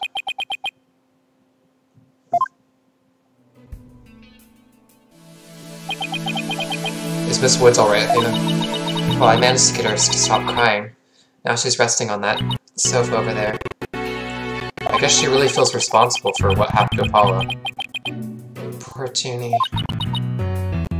She believes that the reason Apollo was attacked is because he was helping her look for something in that courtroom. Oh? I guess I can see why she'd think that. Why she thinks that. By the way, how are you doing? Who, me? Yeah, you. I know you're concerned about Miss Woods, but are you alright? Me? I'm just doing just fine, boss. I mean, yeah, it was a huge shock, but I'm alright. People who've studied analytical psychology are great at times like these. After all, they've learned how to control their own emotions, too.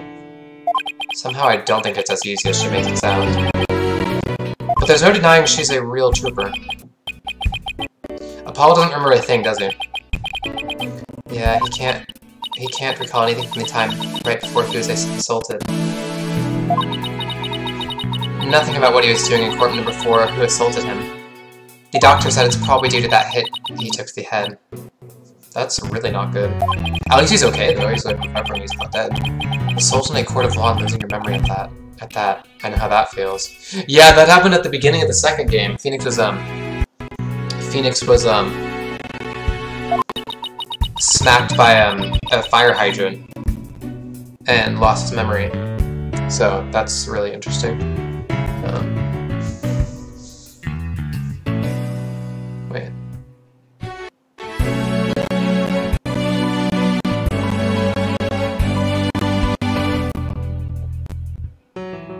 Okay. But who in the world would do such a thing, huh, Mr. Wright? God, just wait till I get my hands on the coward who hurt Apollo. Apollo. Now, Athena, I thought you said you were in control of your emotions. Let's just focus on helping Miss Woods, okay? But I admit I'm just as upset as you. Okay, boss. You're right. Apollo's assailant can wait until after we clear Junie's name. That's the spirit. Now let's see. I'd better check the court record one more time before the trial starts. If memory serves, when I have more than 6 pieces of evidence, I should be able to switch pages with this panel. Earth to Mr. Wright! I'm ready whenever you are. Alright. Let's get ready to rumble. You bet. Okay. You guys ready? We're ready. Is everything that happened to it with Apollo? I didn't have time for a proper investigation. I can't let that stop me, though. I have to get this right for Miss Woods' sake, and Apollo's too.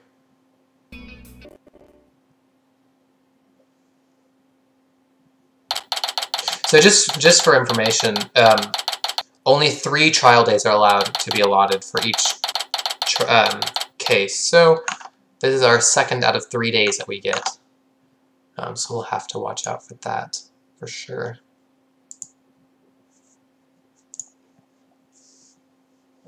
December 18th, 9:50 a.m., District Court, Court number 5. Day 2. Court is now in session. All rise. Court will now reconvene for the trial of Juniper Woods. The prosecution is ready, Your Honor. The defense is also ready, Your Honor. Now that I believe I instructed the prosecution to further their investigation, were you able to locate the remote switch in question? I'm afraid the remote switch is still missing, Your Honor. I must say I am disappointed, Mr. Payne. Not angry, just disappointed. I apologize, Your Honor. So what was he able to accomplish in this investigation yesterday? Aha! Looks like the prosecution is just as unprepared as I am. There is a separate matter, however, that I would like to bring up during this trial. A separate matter, you say? And what might that be? I assume you are aware that another incident occurred during yesterday's trial.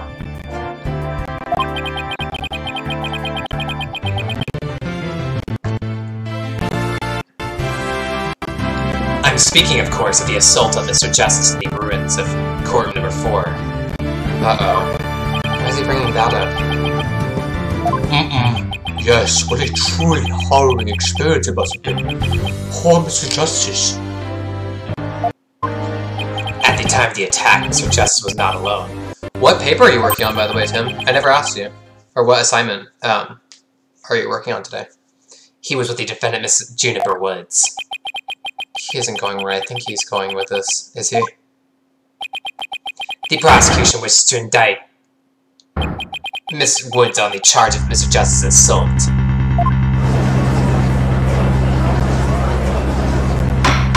Order! Order the court! Mr. Payne, meeting under deliberation is the courtroom bombing. The assault of Mr. Justice has nothing to do with this trial. But I believe there is a connection between this case and Mr. Justice's assault. What the cringe is happening here? Please take a moment to consider these facts. Both events occurred in court number 4.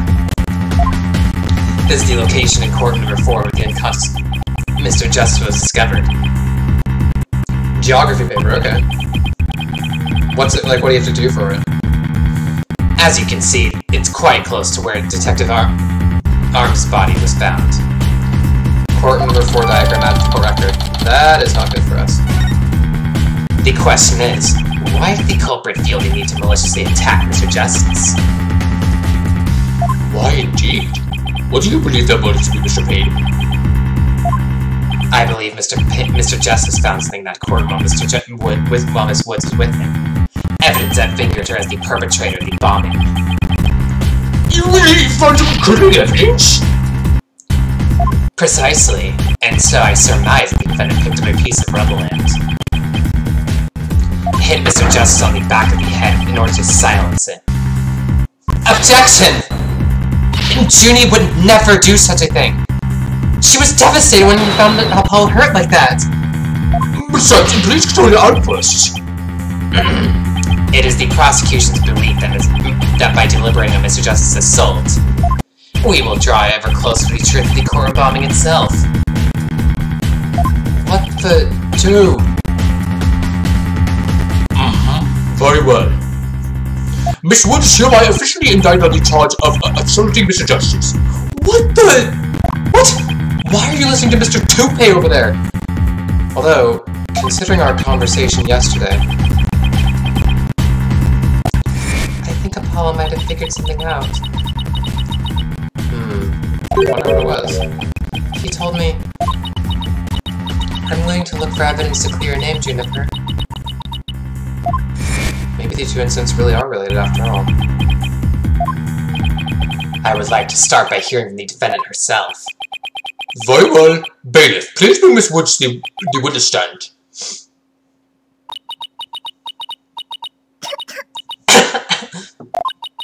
I'm sorry. I can't seem to stop.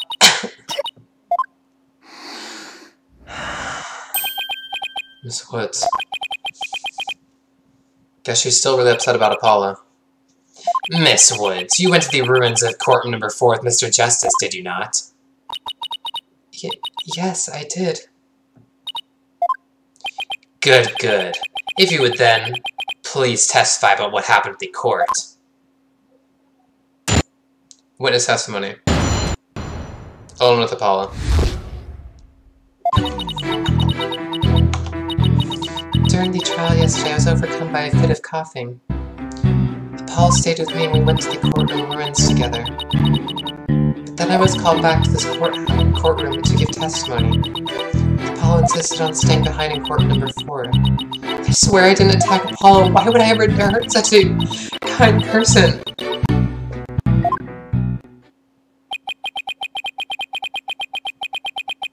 That's a good point, Nick. I'm just wondering if maybe...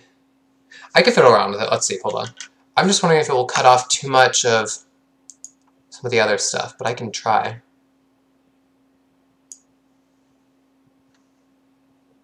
How's this? Let's see.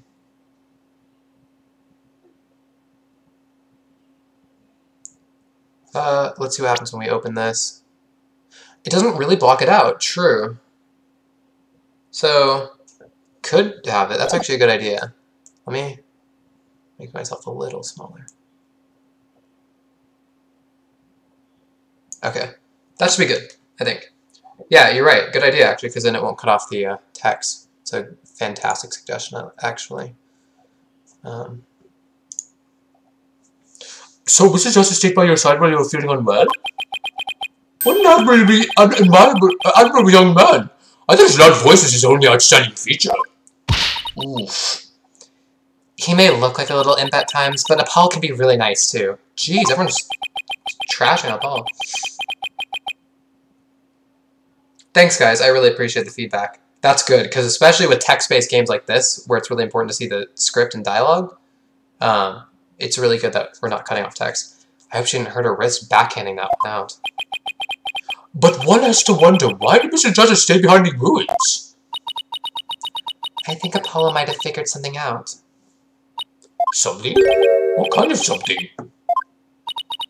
Something to do with the courtroom bombing kind of something. I think. Oh! You know everything in the case with it? That is a very big kind of something indeed.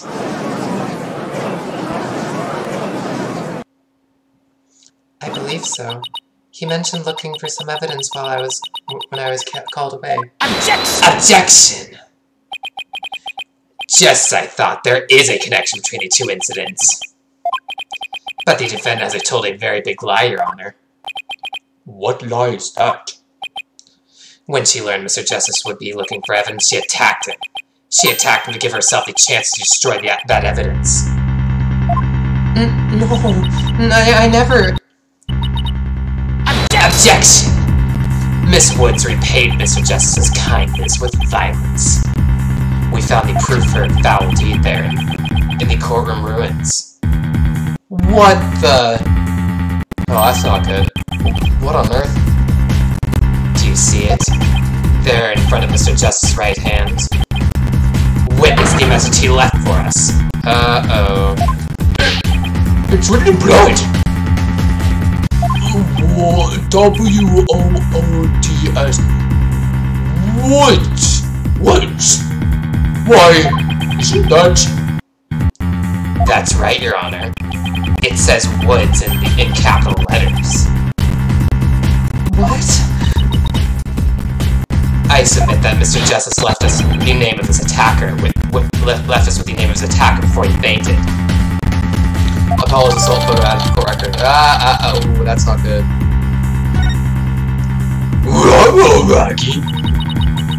Oh, that can't be true. Why would Apollo write my name? Mr. Wright, the nerve of him leaving that message. Why would he do this? Hey, don't take it out on me. I don't understand it any more than you do. When we discovered Apollo yesterday... Apollo! No. We didn't even have a chance to rush over to her. As soon as security heard Athena's scream, they ran in and cordoned off the area. After that, they were in courtroom number 4 with Apollo the whole time. We couldn't investigate anything ourselves and had to leave everything to the police. Still, I never thought they would find some bloody writing there. But now then, please begin your cross-examination, Mr. Wright. Something's going on here. Cross-examination. Alone with Apollo.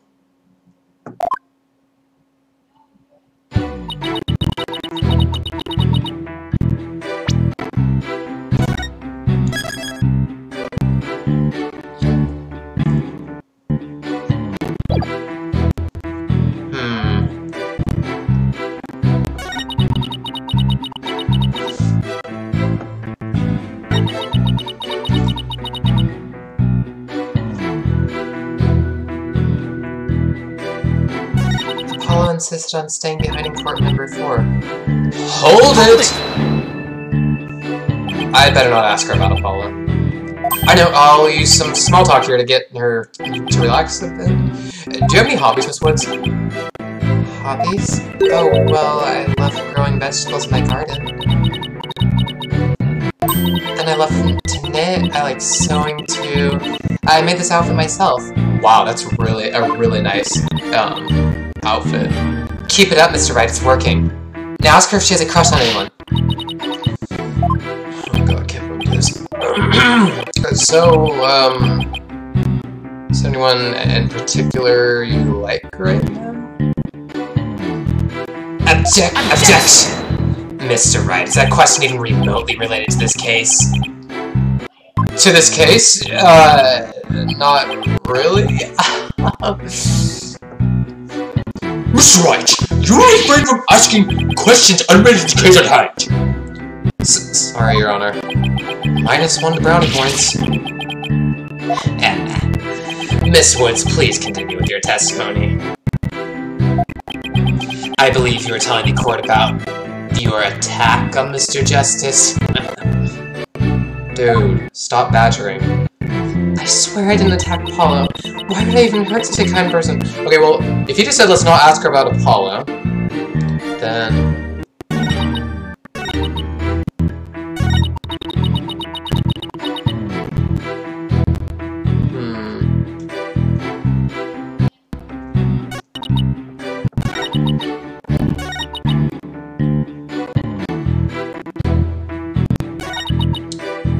I guess we could try to ask her on this again. Hold it! Hold it! So you think Mr. Justice is kind? So you think Mr. Justice is kind? Yes, very kind. He rescued me. He's like the sun, strong and warm. He makes me feel strong too. The only adjectives I associate with the sun are sweltering and oppressive. But then Apollo got hurt and it's all my fault. Junie, Apollo's going to be fine. He's just like the sun, right? Well, the sun doesn't just drop out of the sky. You really think he'll be fine? But the sun does go down at night. Dude! Cut it out. Then that means Apollo could... Mr. Payne! I'm nothing but a man who makes young ladies cry! Gah! Nice. Frickin' wrecked. Look, it's obvious Junie didn't attack Apollo. I mean, that's just ridiculous. Right. I agree. They must have gone to look for Bum Rap Riney together. But why did they need to find it so badly that they'd go to all that trouble? I better find out more.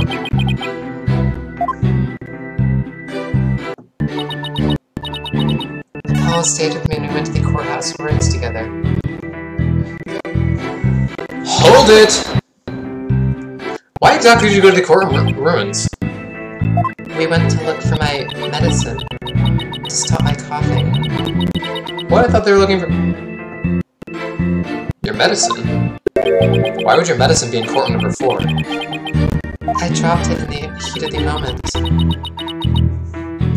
Bum Rap Riney, he was keeping my medicine safe for me. Oh! Cute.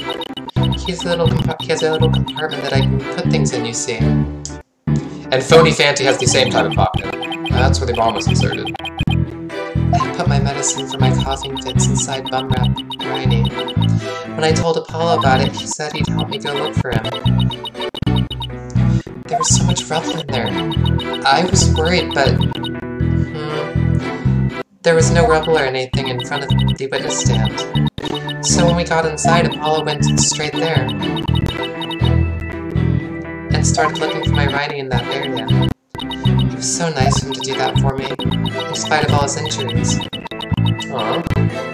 Cute. Apollo's so strong and kind, just like the trees in the forest. The way she makes him sound, you'd think Apollo was some kind of ancient god. Maybe he'd be like that. Because, Apollo? Get it? Oh, wait.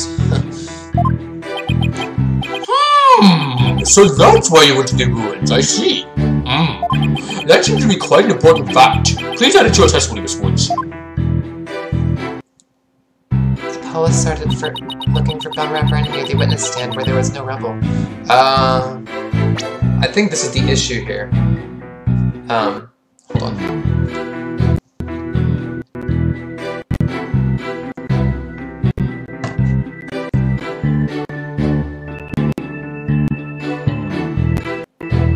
I know, right? It's such a pretty name.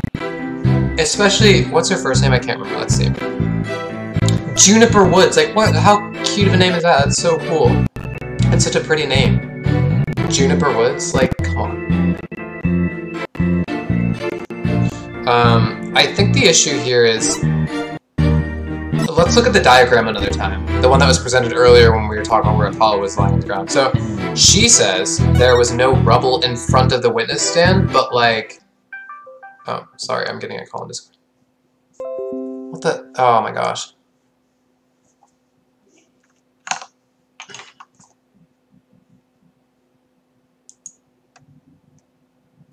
Okay, sorry, just a little issue right there. Okay. There's clearly rubble in front of this witness stand, so clearly that's wrong. Wait. Where's the sound? Ah, gosh.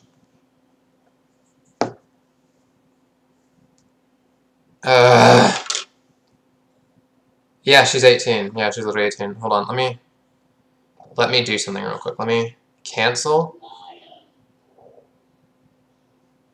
And then re.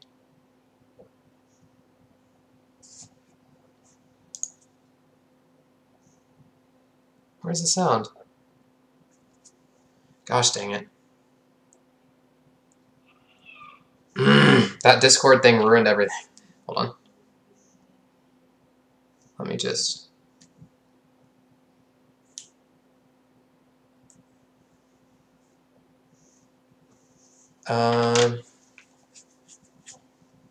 I'm not sure what the issue here is.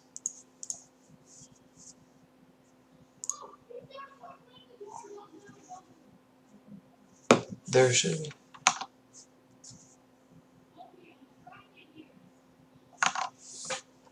Hold on, let me save and quit real quick. And restart the application, because that might be the issue. That really might be.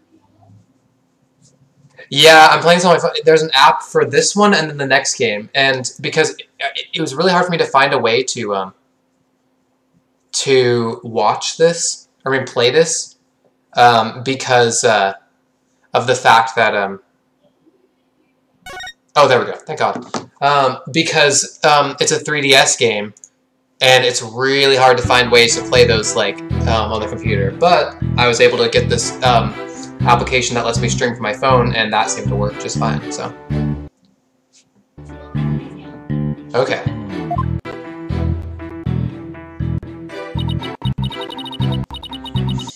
Okay. So right. Apollo started. Oh wait, yeah. Apollo started looking for Bumrap Riney near the witness stand where there was no rubble. Yep. Here we go.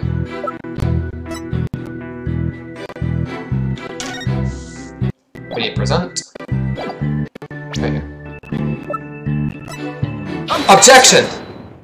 So he started his search with the witness stand, you say? That's right. I guess maybe he wanted to start from the furthest point in the room. He was being so brave. Strong. But that's odd. Under these circumstances, he shouldn't have been capable of that. But he was. And he still is. He might not look it, but he really is brave and kind too. No, that's not the part I'm finding fault with. Someone has a crush on Apollo. Drama. What you are claiming is something that no one should have been able to do. But I should think that anyone can be brave and kind if they wanted to be, Mr. Wright. True, anyone can be brave and kind, but if you would please take a look at this diagram. With the courtroom in this state, how is it possible to walk up to the witness stand?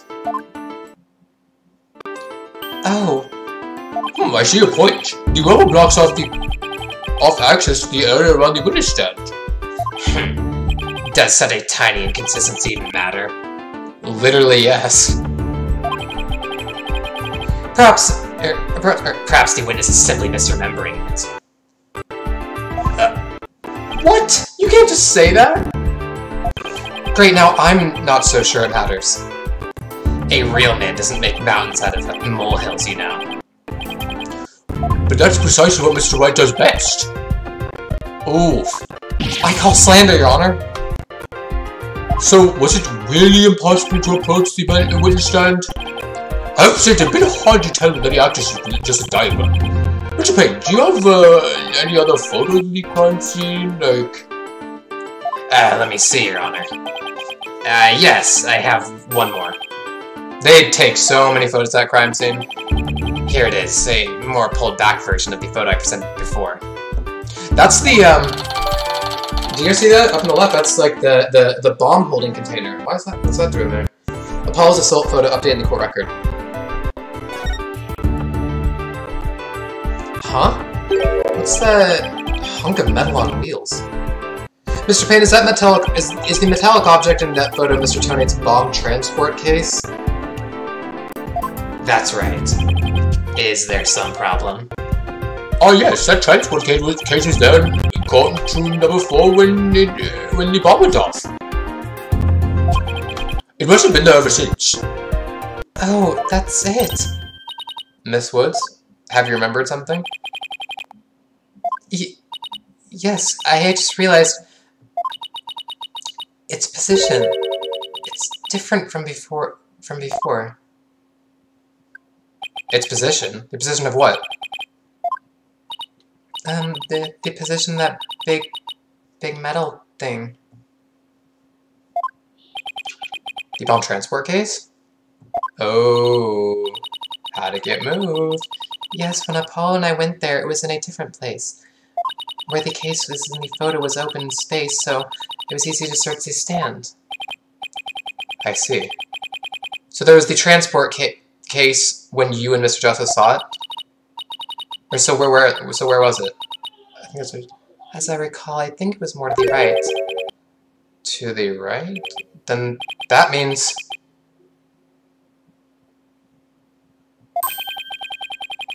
In that case, the case was over there at the time of Apollo's attack? Who cares what the transport case was, when? What difference does it make? It has nothing at all to do with what we're talking about. Objection! Where the transport case was has everything to do with this discussion.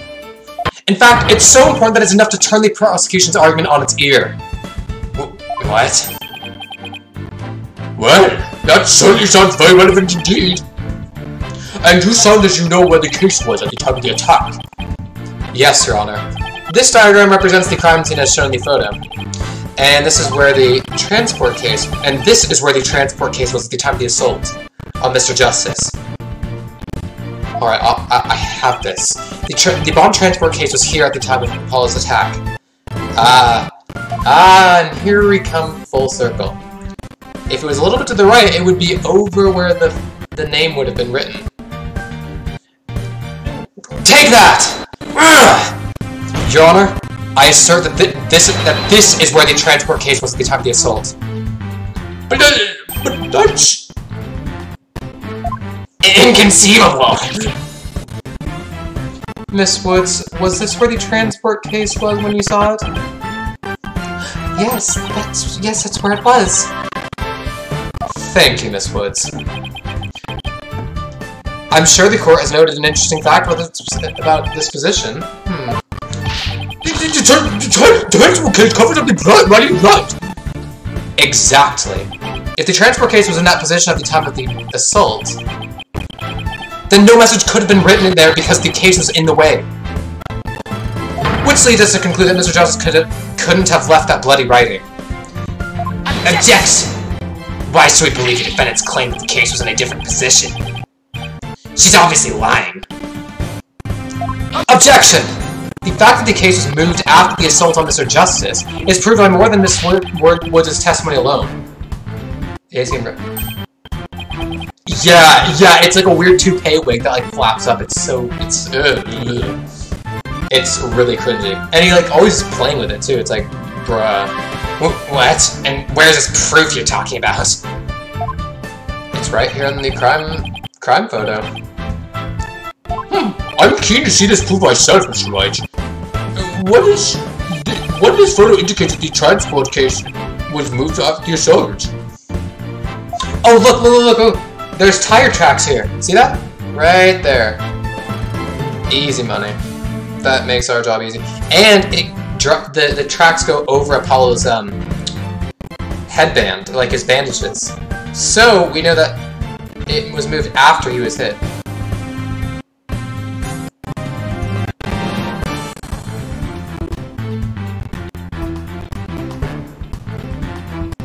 Oh my gosh, wait, hold on, let me see.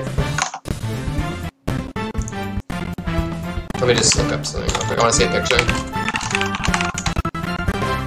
I feel like Pain and Naruto would win.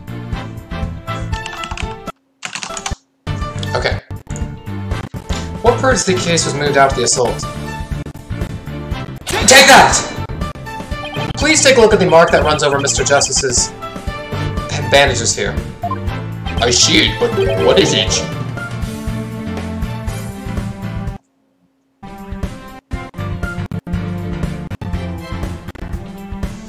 This mark was made by one of the casters from the transport case carrying the bomb. As the case was moved, it ran over the bandages.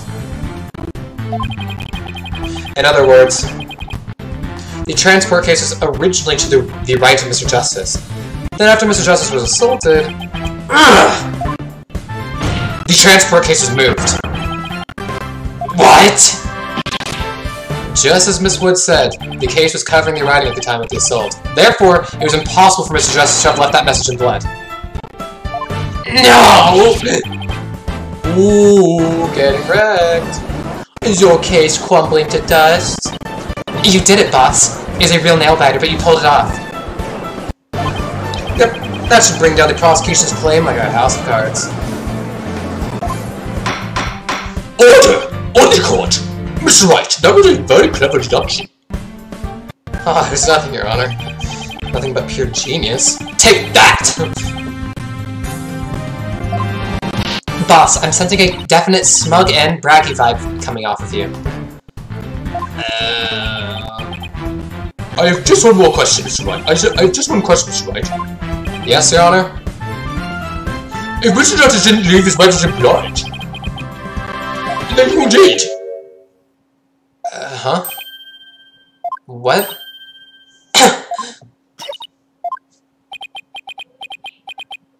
Oh. Ooh. Well, looks like I should have taken that train of thought through to the last station. Well, I've heard a lot about this. So this is Mr. Wright's famous bluffing technique, is it? I'm stealing a priest back memories of the old days. Back when you carved out a name for yourself by bluffing away through thick and thin. Gee, Mr. Wright, the judge kind of makes you sound no better than a two-bit con man. You made your argument with such confidence, Mr. Wright. Now I'd like to hear your answer with just as much confidence. Hey, until the judge asked the question, you didn't catch on either, Buster. What now, boss? I hope you didn't bluff your way into a corner. Jeez. Think, Phoenix, think. There must be a way through this. I have to dig my way to the truth somehow. Who could have written that message in blood? The culprit? Duh. That would work out. If Apollo didn't leave that bloody writing, maybe it was Apollo's attacker who wrote it and made it look like Apollo did it? That seems like the most reasonable explanation. But wait a minute, I just realized something, boss. What is it? Look at the amount of blood in the photo. It doesn't look like Apollo bled very much. I wonder if it's even possible to write out words with just as much. Hey, right. Good thing Apollo didn't lose that much blood. That might be a factor in why he survived the assault. And since there was so little blood, that pretty much rules out his attacker, huh? I guess so, but if it wasn't his attacker, then who else could it have been? Oh, so I guess it wasn't his attacker? Who could have written that message in blood? Someone else. If it wasn't Apollo, who could have left the blood at the message? Probably this guy, right? I mean...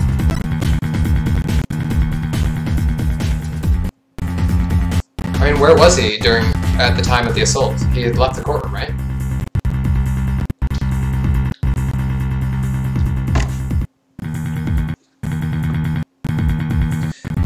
Take that! This person has the bloody writing? Oh, I'm dead after, or might be. Whoops. And what do you base this claim on? Do I really need to base my claim on something? Boss? Of course you do. Don't tell me you don't have anything at all to back up your assertion. Nothing in particular, really. That won't do, Mr. Wright, but a penalty will make up for your deficiency very nicely. Oof! So it wasn't Apollo or his attacker. When you think about who was at the crime scene, there's only one other person who it could really be. Oh Yeah, wasn't there another person who shed blood at the crime scene? Yeah, I was wondering if that would be the case. It would have been the detective. If it wasn't Apollo who could have left the bloody message. If it wasn't Apollo, who could have left the bloody message? Take that! To be honest, I don't actually have any real proof of this. But I've come this far. There's no turning back now. Besides Apollo, there was one more person who shed blood at this crime scene. A person shed blood? You don't mean... Oh, but I do. I believe it was Candace Arm who left behind this message in blood.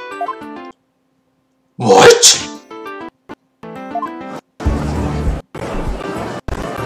What? Detective Arm?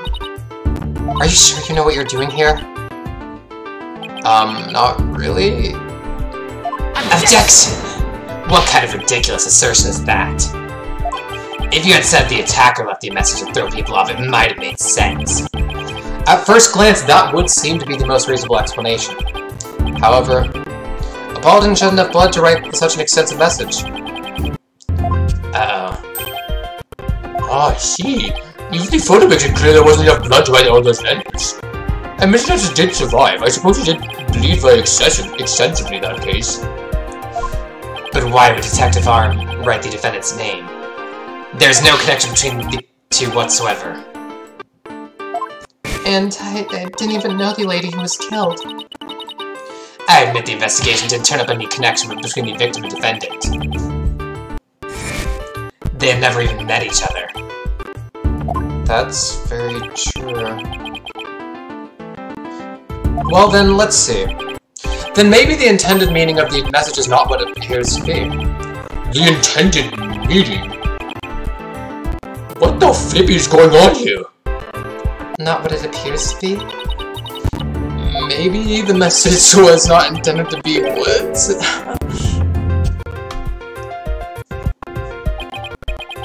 Coming from you, that's quite the bold statement, Mr. Wright. You wish to assert that this bloody writing could have been of some other meaning? Yes, Your Honor, yeah. For something I pulled out of a wormhole. It could turn out to be true, right? Objection! It clearly says woods, as anyone can plainly see. What other meaning could it possibly have? Objection! But Candace Arm was a detective. Maybe woods only means something to the police. Like a police scanner code, for example? I didn't think of that. You may have tricked His Honor, but you'll never get the best of me. I have a thing for studying on the weekends, as you may have already guessed. Dope. And there's no such radio code as woods in this state, dear Mr. Wright. Alright, this takes place in Los Angeles, California, by the way. And the world is, like, they call it Japalifornia because it's a mix between American culture in California, Los Angeles, and Japanese culture, so it's pretty cool, actually.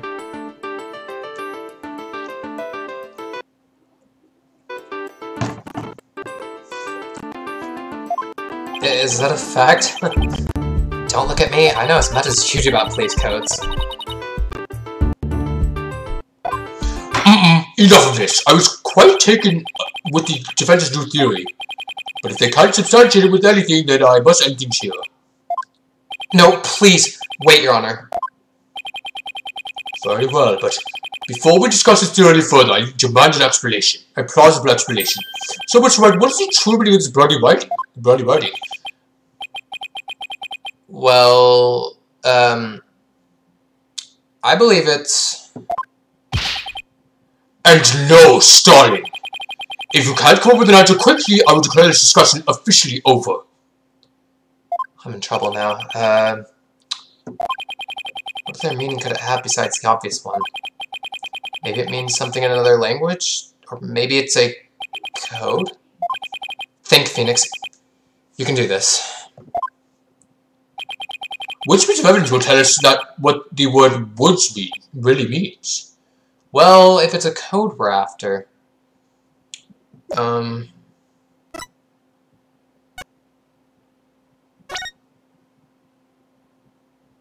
then...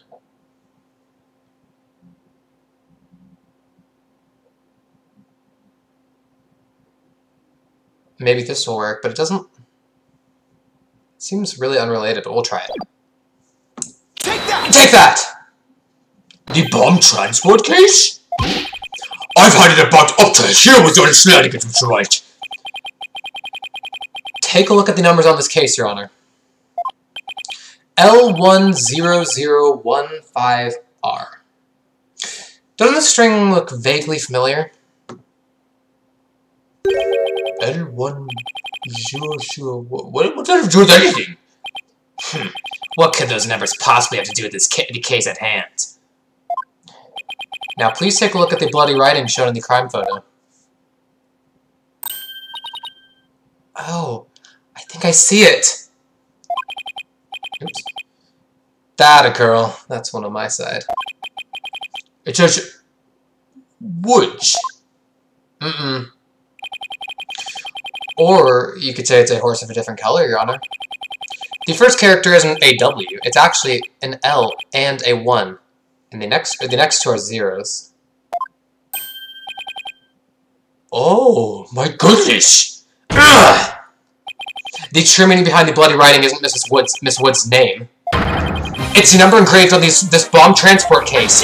Objection! What are you talking about? The next part doesn't make any sense. The next number is a 1, but the bloody writing says D. Objection! Objection! But the number on the case and the bloody writing can match up quite easily. This is how the number on the transport case can be made to match up the bloody writing. Well, you would need to... Let's look here. If we were to make that into a D...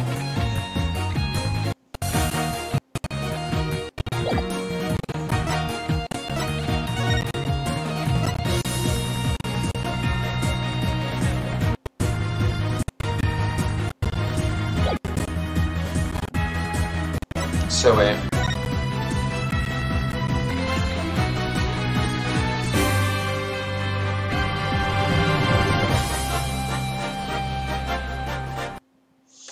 You would just need to,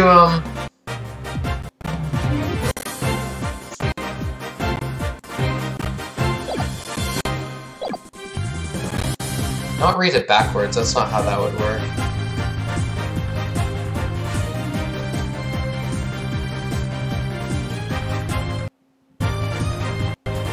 I think you would have to...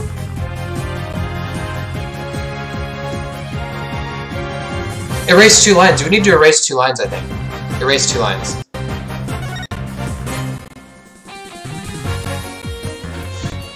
Please erase the third downward stroke of the W and the curved path or part of the D. Oh. Oh, that's not what I had in mind, but it worked anyway.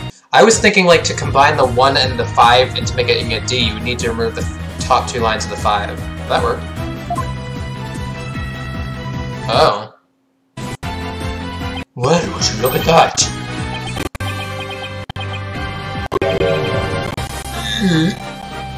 Lewis? No, Your Honor. It isn't meant to be read as a word. It's the number L10015. Which, if you take away the final R...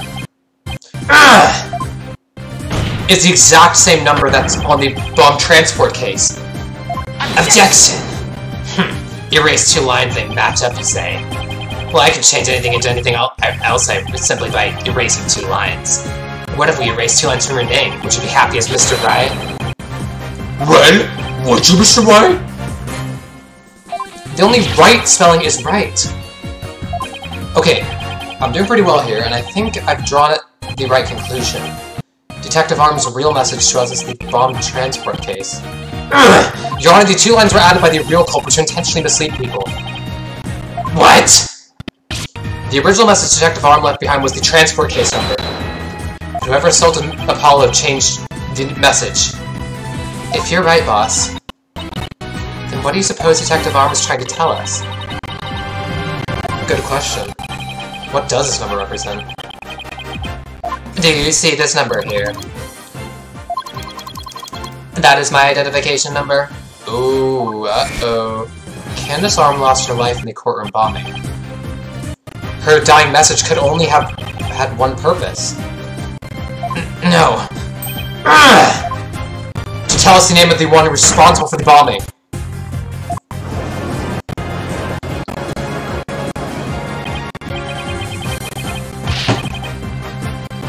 Let's go.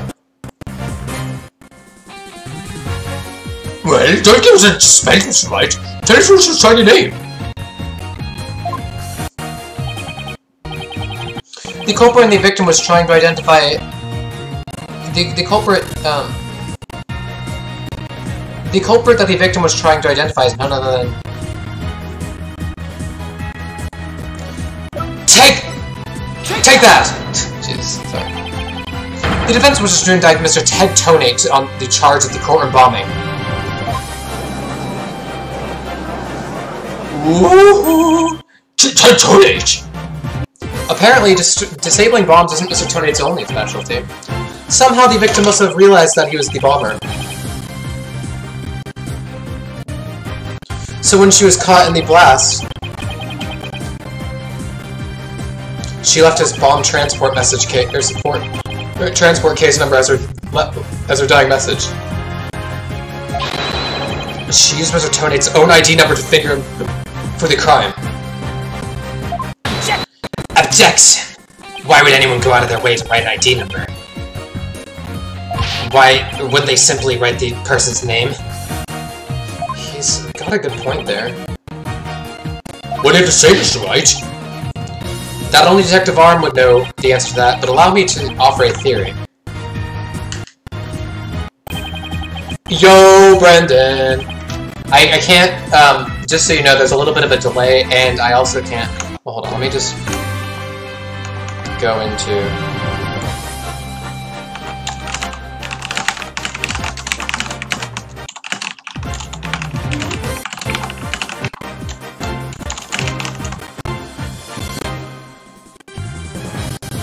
Glad to have you here. Sorry, there's a little bit of lag every once in a while, but that's okay. Perhaps Detective Arm couldn't recall Mr. Tonate's name in the heat of the moment. As I recall, this was the first meeting between the two. It's entirely possible they wouldn't have been familiar with each other. Or maybe using the ID number was a way to hide its true meaning from the real culprit. Thus lowering the odds that they would erase the bloody writing.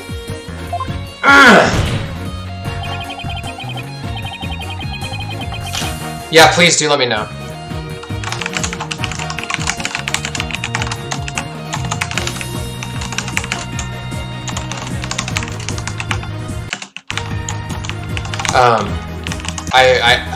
At least, I hope it went well as it can with Examity.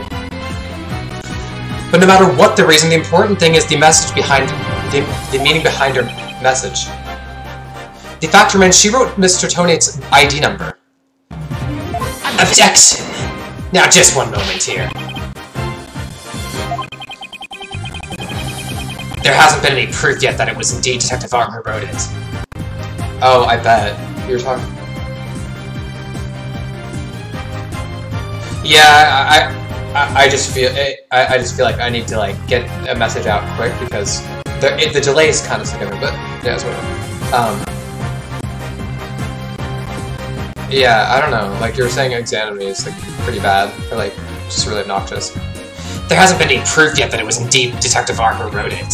The bloody writing wasn't found during the investigation after the blast. If Detective Arm had left the message, it should have been found at that time. Objection! Naturally, Mr. Tonate hid it before anyone could discover it. And there's a simple explanation for how he was able to do so. What? Mr. Tonate was able to cover the message up because he's... Well, he was the first to find the body, yeah. The first person to discover the bloody writing was Mr. Tonate himself. I was the first one on the scene after the explosion. I went there to ensure safety, but I ended up discovering a dead body. When Mr. Tonate saw that the victim had written his ID number, he used the bomb transport case to cover up the bloody writing as a stopgap measure. Oh, so that's why the message in blood was under this transport case. He didn't have enough time to try and scrub away the writing. If he didn't report the body right away, he would look suspicious. Kinda like Among Us. So those letters lived on to serve another function.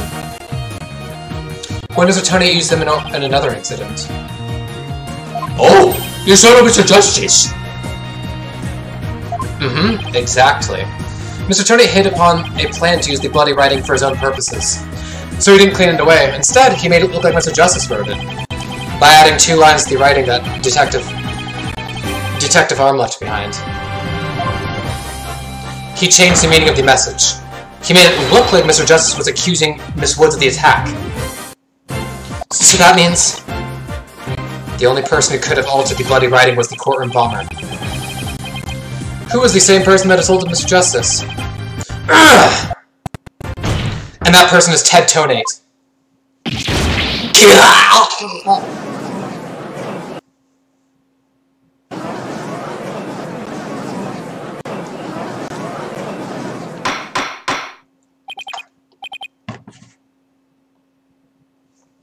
Order in the court! Order, I say!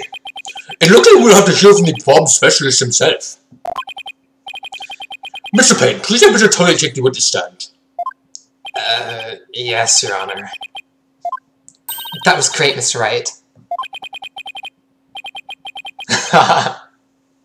Yeah, like how his toupee flies up. Oh god. Yeah, he's getting wrecked. He's only the tutorial prosecutor too, so...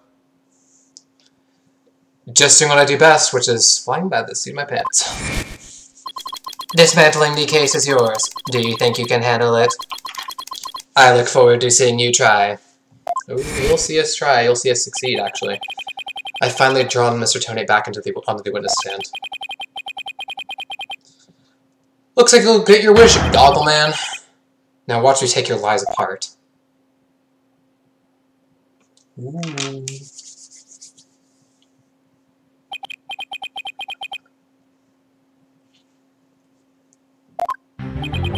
Mr. Tonate, I'm afraid we have a few more questions for you.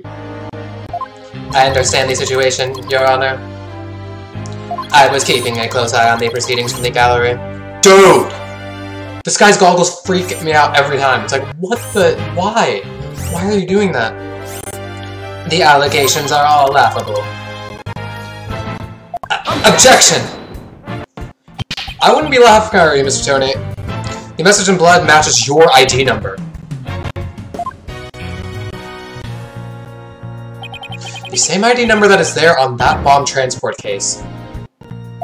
Such a far-fetched theory, no better than a tangled ball of wires. Dude, stop messing with bombs on the sand. I'll have them untangled for you in no time at all. Or I'll have them untangled for you in no time at all. Sorry. You are the first person on the scene after Detective Arm left her message in blood. You were the only one who could have hidden the writing and then used it again later. I see X2, but then let me ask you. That rhymed. Do you have any proof that Detective Arm wrote that message? That's a very good question. Well, do you, Mr. Wright? The best way to prove that Detective Arm wrote that message is to... Well, we need to analyze the blood for sure. Analyze the DNA. The handwriting would be of almost no utility. Your Honor, I request that a DNA test be performed on the blood itself. Once we know whose it is, it would be obvious as to who wrote the message. Yeah, getting scared now, dude, right? Dude boy. I know, seriously, let's get 3D goggles on. Zoom in with the frickin' pillars, like the frickin' scope binoculars. He's also weirdo. He keeps bringing weird, like, decoy bombs on the stand and stuff. It's very weird. Very well. Bailiff, please put a request for a DNA test with the forensic team. Yes, Your Honor. It will be some time before we have the results of the analysis. Until then, let's hear more from the witness. I would like nothing more, Your Honor. Oh, I'm sure you would. I want the court to hear how ridiculous the defense's theory is. Witness testimony. After the explosion. I admit I was the first one on the scene after the explosion, but there was no bloody writing there at the time. Anyway, there is no way Detective Arm could have written it. She struck her head on rubble and she died near the courtroom entrance. I mean, her body could have been moved for all we know. She was too far away from here where the bloody message was found. Especially because this guy was the first on the scene after that chick died too. So he could have very well moved her body. So you're saying that the victim's body was nowhere near where the writing was? Precisely. It is as plain as day that she could not have written it. It's true that the body was discovered near the entrance of the courtroom. Please have a look at this crime scene photo. Jeez, that looks bad! Holy... As you can see, there is blood on the rubble near the victim's body. She must have died after hitting her head there. Holy... That looks painful. Courtroom bombing photo out of the court record.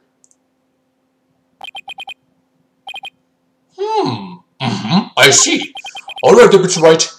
You may cross-examine the witness. Do you have what it takes to take my infallible testimony apart? Infallible is one word for it. Cross-examination after the explosion. Okay.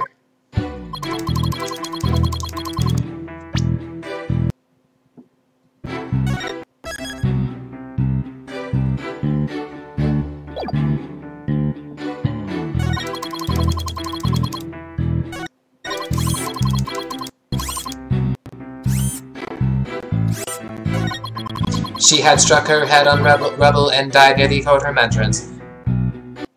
Hold it! Do you imagine she was thrown back by the force of the blast?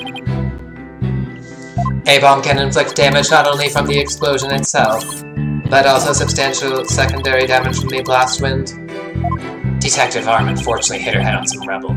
It's stated in her autopsy report as well. Cause of death, trauma to back of head.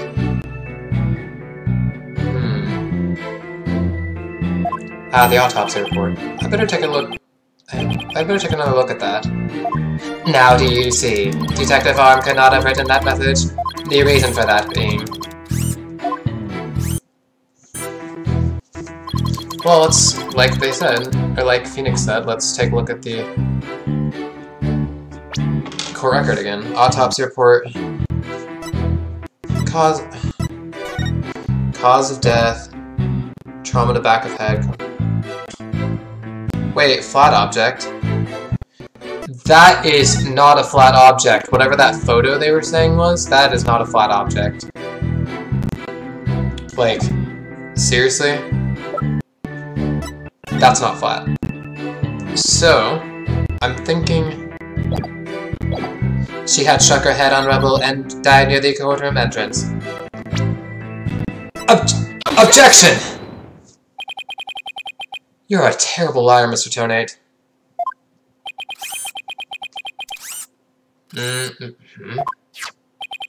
Take a look at this autopsy, specifically the part about Detective Arm's head injury. Cause of death, trauma to back of head caused by impact with a flat object. Yes, what about it? Now take a good look at the bloody piece of rubble. It's sharp and pointed. Hey, you're right, boss. It is pointy. Just like your hair. That is odd, isn't it? What could be the meaning of this contradiction? I believe it means the victim did not hit her head on this piece of rubble. The bloodstain you see is just another fabrication. Its purpose is to mislead us into thinking the victim died near the courtroom entrance. Are you claiming the culprit moved the victim's body? That's exactly what I'm claiming. The victim hit her head at some other location. Most likely on the floor or some other flat surface. And this location was somewhere near where the bloody writing was found. In that case, she definitely could have written the message. Your Honor, I have the results of the bloodstain analysis. Ah, very good timing. Let's have a look. According to the report, the message was written in Detective Arm's blood. And if the difference claims Only the parts of the message that were added afterwards were written in Mr. Justice's blood. It would appear that the defense's assertion is correct after all. Boom, boom, let's go. Easy biscuit mix, easy dubs. Squad W. Blood writing analysis, I added the corrector. Yes, you did it! You're right, boss! Now I have to drive it home. I'll have to take a good look at that at the bloody writing analysis later.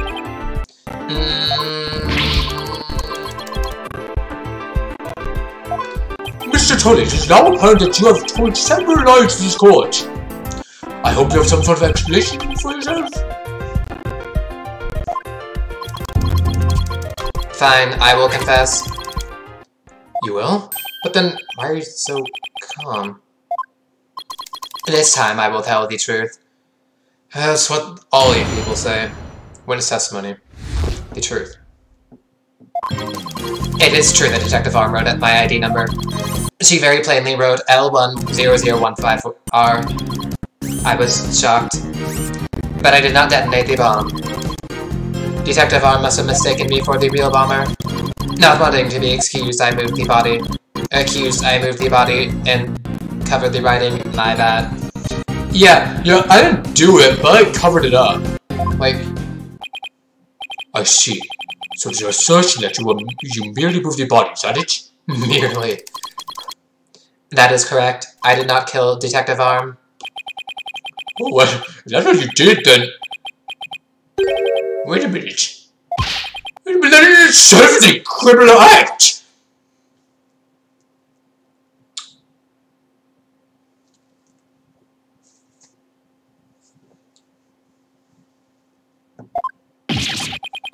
Glad to see you finally crossed the finish line, Your Honor.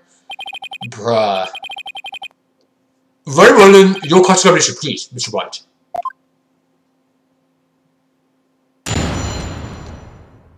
Cross-examination.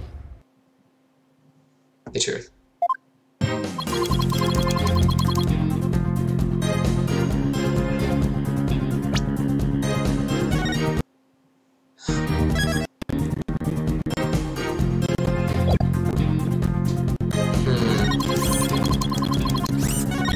But I did not detonate the bomb. Hold it! I think you did. You're literally a bomb expert. Didn't you? The victim may have had special knowledge of who the bomber was. I have no idea what thoughts Detective Arm may have had inside her head. It is not like I ever dismantled her mind to check. Dude! Stop being creepy! Stop! Mr. Wright, if you have suspicions about the witness, let's see your proof. Evidence is everything in a court of law. Even school children know that. How many years have you been a defense attorney now? Cut me some slack, will you? Don't feel bad, boss. You just got your attorney's badge back after all.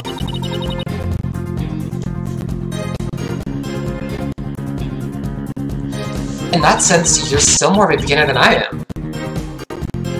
I suppose I should be thankful you're not a licensed psychologist. Mr. Tully, please continue with your testimony. With pleasure. My ID number was left at the scene, but... Detective Arm must have mistaken me for the real bomber. How could you be so specific to write out someone's, like, literal ID code and, like, be mistaken? Like, oh, whoops, I wrote the wrong code. I wasn't meaning to write about that person. Like, what? Hold it! Hold it! By mistaken, do you mean you had nothing to do with the explosion? That is correct. That is why I was so shocked when I saw my ID number. The victim may have suspected Mr. Tony for no reason other than the fact that, as the bomb specialist who was in charge of the bomb, that's a pretty good reason to suspect someone. In other words, a false accusation. It's vocational discrimination, I'd say. I guess more discrimination of any kind. Well spoken, Your Honor. If the victim had been found to be killed with a gavel, Mr. Blue Suit over there would probably have pinned the crime on you. He would? Well, that just wouldn't do. Mr. Wright, if you dare try to pin anything on me, I'll file for contempt of court. I never even tried to harm my hair on a strand on your beard, Your Honor. Well said, Mr. Payne, because I am so closely associated with bombs. I was afraid I would be prosecuted if anyone saw the bloody writing.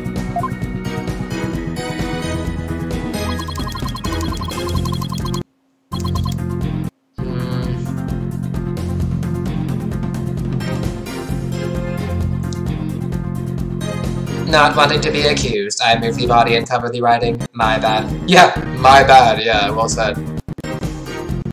Hold it! You didn't think it to clean away the bloody writing? I didn't have time. By the time I found the message, the blood was already dry. The police were waiting just outside for me to secure the room, and I still had to move the body. I was in a panic. With no time to spare, I temporarily covered the writing with my case. Did you think the police would find it during their investigation?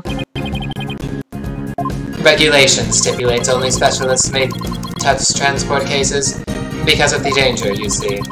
I thought I would clean up the writing once they were finished. My bad. My bad? Does he really think that'll magically smooth everything over? This guy is something else. And I don't believe Detective Arm's dying message was just some mistake. He won't wait a lot of that easily. What did Mr. Tony see when he first discovered the bloody writing? There has to be a contradiction in his testimony somewhere.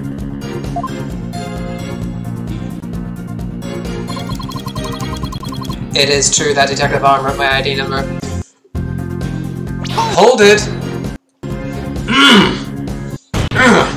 So you admit that you actually did see the bloody writing that Detective Arm left? My bad. I should have said so from the outset. And you are sure it was your ID number? I am sure. It was definitely my ID number. That number was assigned exclusively to me by the police department. The number is assigned to my goggles as well. So those funky things are provided by the police department? Although these are special goggles customized by me personally. Speaking of personalized, these sunglasses of mine were custom made as well. Okay. They were specially created to be particularly dark and shiny. Speaking of special, my goblet's made of mahogany and was custom made as well. It was specially created to make a particularly loud design sound. Wish I had something to brag about. But be all of that as it may, I just want to reconfirm. You saw the bloody writing clearly, and that it was your ID number. That is correct. My ID number was written in blood on the floor.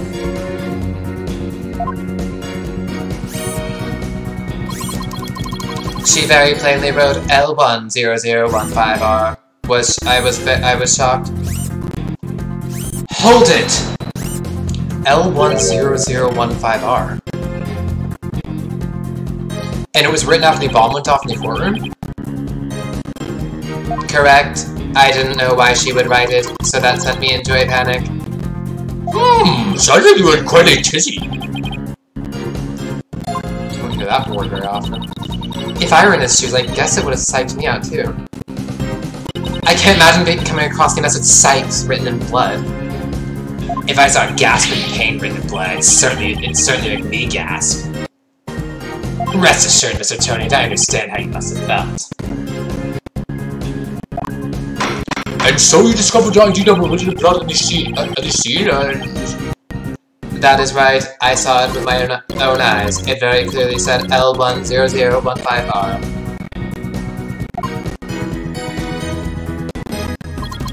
Okay, well, we're out of options now. We have to look at the evidence here.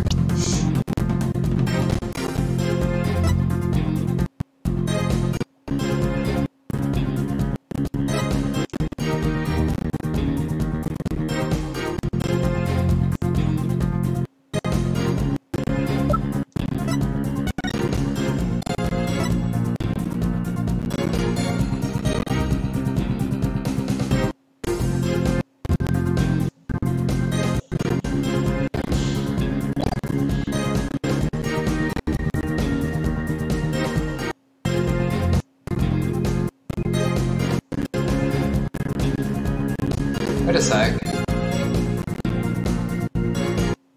Okay. Thanks for coming by, Brendan. I really appreciate it. Yeah.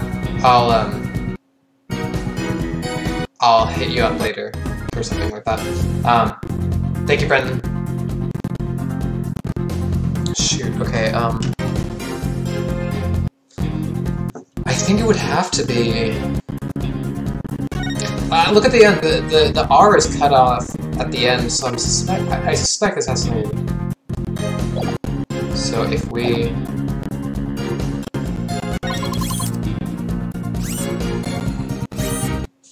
Office hours.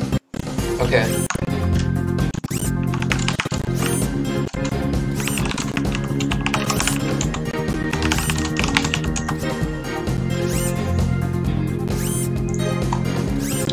She very plainly wrote L10015R. I was shocked. I don't think so. I mean, look at this. It's cut off at the end, so I think... Objection! Yeah, there we go. I just want to make doubly sure that L10015R is really what you saw written in blood. Yes, it very clearly said L1005R. Or 15R. Oh, that's odd, because that's not what I see. Objection! What on earth are you babbling on about now? Wasn't it you who claimed that the bloody writing was his ID number in the first place? Take a good look at the photo in the bloody writing analysis. Now, tell me, does it really say L10015R?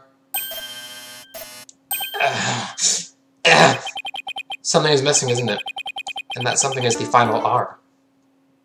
What is the meaning of this, Mr. Tonich? Oh, right. Now I remember. There was no R on the end. It was just a slip of the finger. My bad. Come back, my beautiful contradiction. Mr. Wright, I'm not so sure it was just a simple slip of the tongue, or the finger. You have something for me, Athena?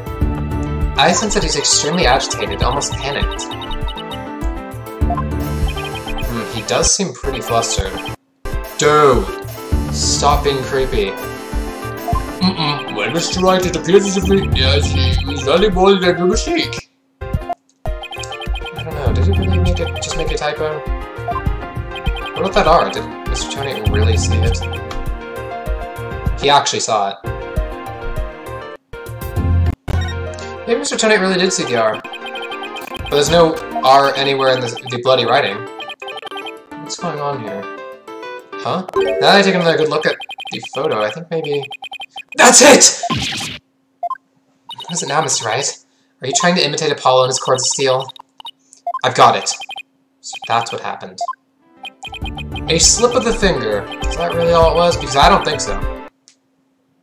I propose that Mr. Tony really did see the letter R.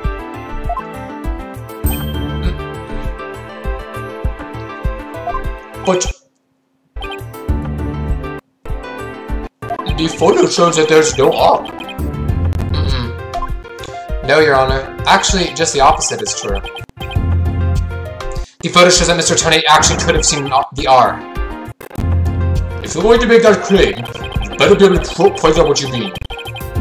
What about the photo shows that Mr. Tony could have seen the R? It's right here.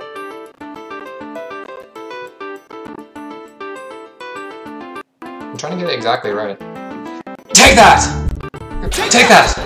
Please look here at the to the right of the 5. Do you see a little bit of red? Oh, I see it. It's just on the edge of where the floor is broken up. That's the R that Mr. Tonate saw. Objection!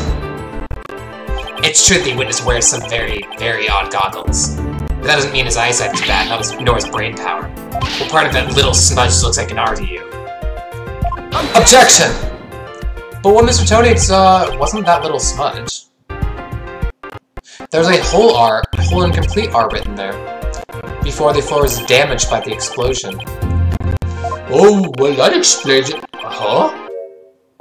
Care to explain what you mean? Because you just proposed that everything happened in the exact opposite order. Yep, because that's the way it really went down. The timing when the R was written turns everything about this case around.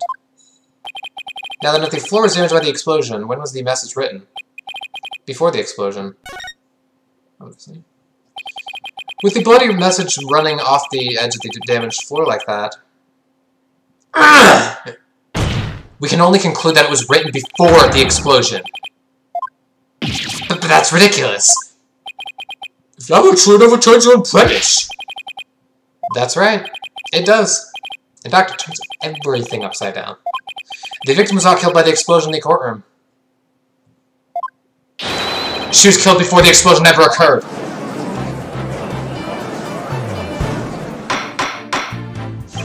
Order! Order the court! What kind of preposterous claim is that? Have you forgotten that the victim's body was found at the scene of the explosion? Objection!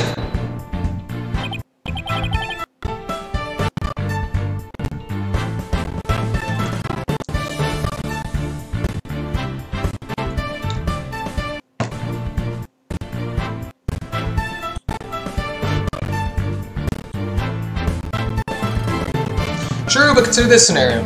She was hit on the head and killed before the explosion, or even before the trial began. Her body was subsequently placed in the courtroom ruins after the bombing occurred. That way, it could be made to look like she was a victim of the blast. What? It sounds like we had a better look into what the victim was doing before the trial. Mr. Payne, did anyone see the victim's arm before the trial? Let's see. According to the police report... here it is. One person saw the victim before the trial. And that person was...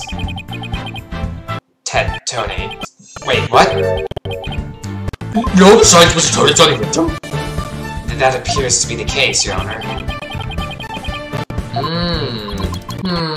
Looking mighty suspicious now, bucko. I would now ask the court to recall something. Specifically, Mr. Tonate's words from yesterday. It was when Detective Arm and I were transporting the bomb. Oh my! Mr. Tonate, just before the trial, you were with the victim. The two of you were together at the scene of the crime in court number 2. Or court number 4.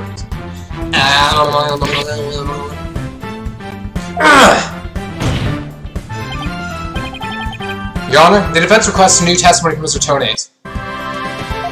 We wish to hear what he has to say about his whereabouts just before the trial. Mr. Tonate, your testimony, please. My testimony, there is no need for it. He's completely unnerved, Mr. Wright. He must have hit the nail on the head. Because Alan was transported the bomb. I already told you. These last thing. I was only in court with the victim because of our work. I swear I stayed transporting the bomb there. Objection! You and the victim were alone, together at the scene of the crime. In other words, you certainly had the opportunity to commit murder, did you not? Objection! Tisk. Do you always leave yourself so open to attacks, Mr. Wright? What now, Mr. Payne? Yes, Mr. Tony may have had the opportunity to kill Detective Arm. But an important piece of your assertion is missing. What important piece?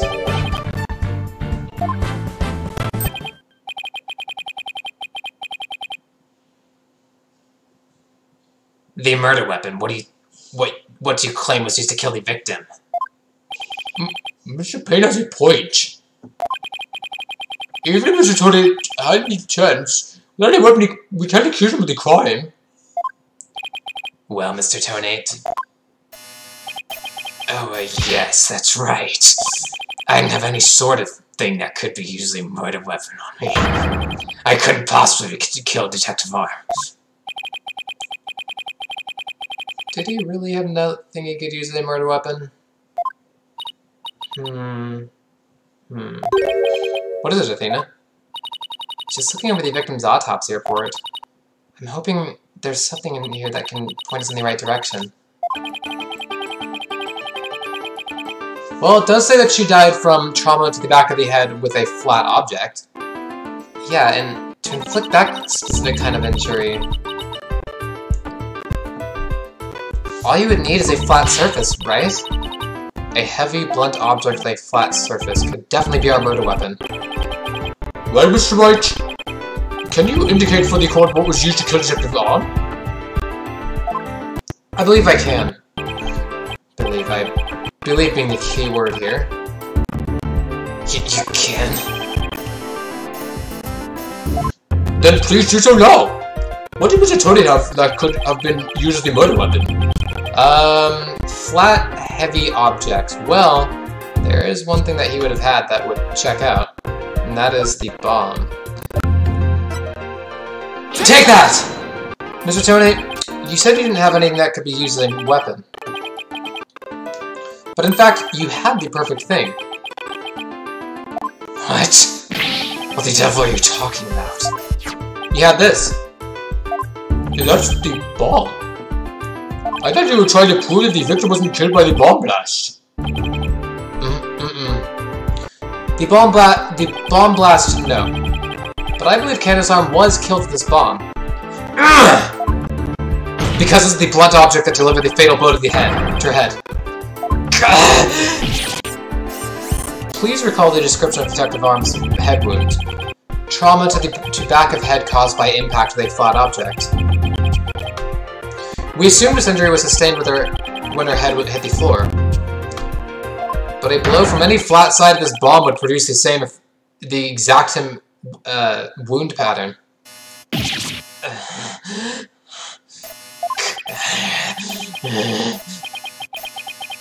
Die!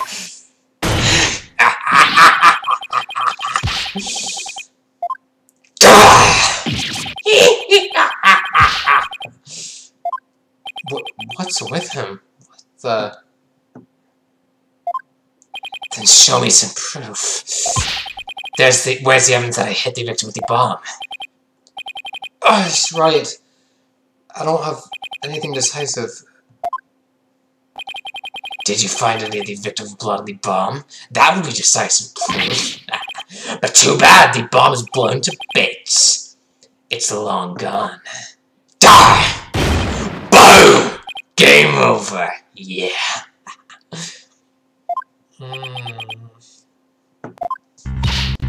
Mr. Wright, is there really nothing on the bomb in the photo?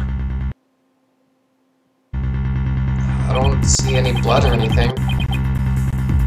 Wait, the timer display is a little broken here. Maybe it broke when it made contact with Detective Arm's head. Good point. That's definitely a distinct possibility. But unless we find a fragment with the victim's blood on it, it's not going to do us any good. I guess you're right. Maybe when the clock's timer broke? By setting off the bomb, Tony managed to obliterate all traces of the murder weapon. What in the world do I do now? At times like this, I've got to change gears and look at things in a different way.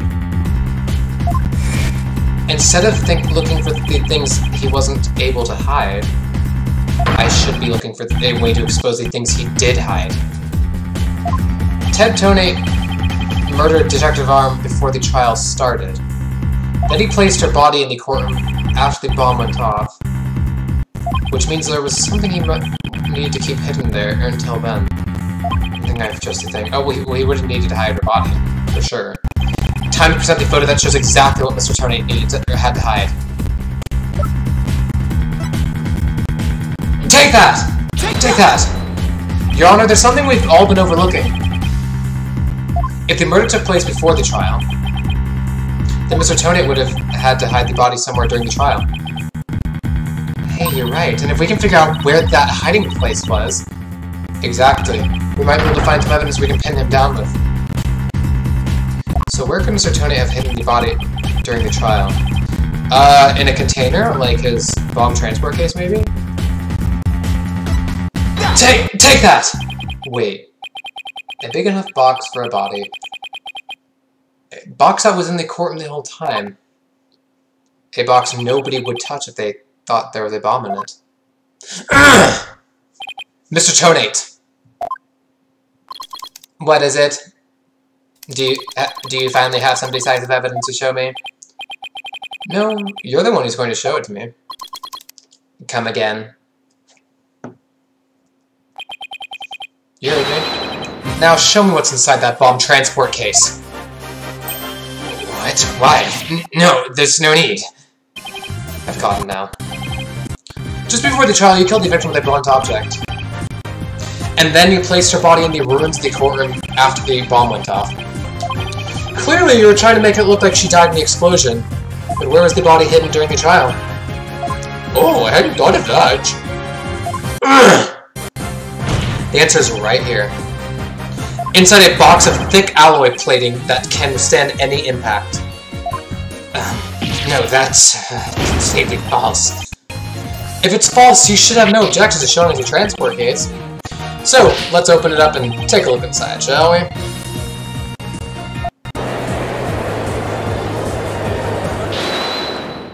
Hold it.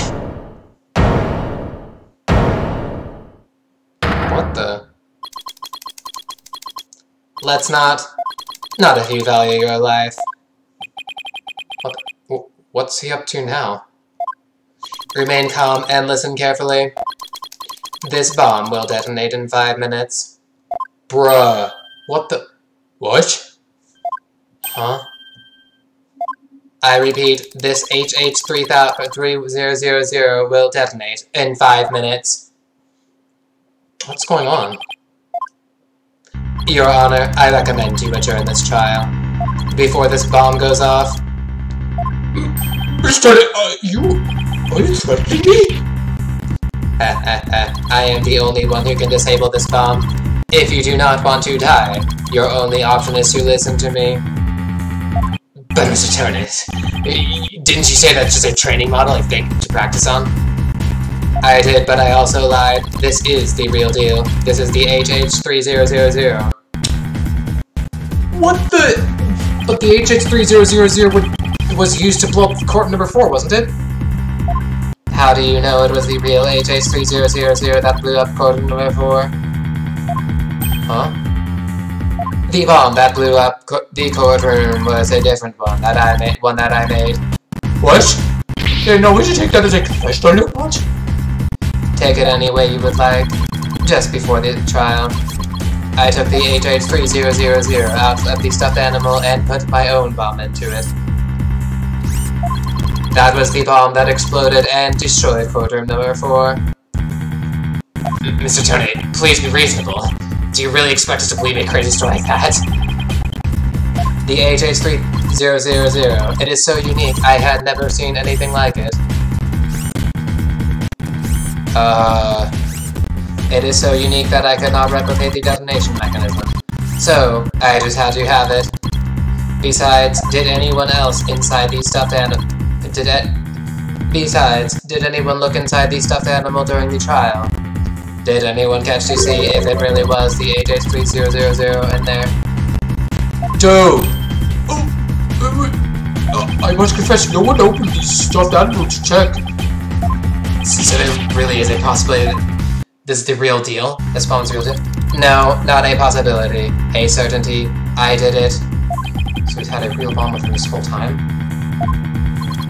You had better get out of here while you can. You do not have much time.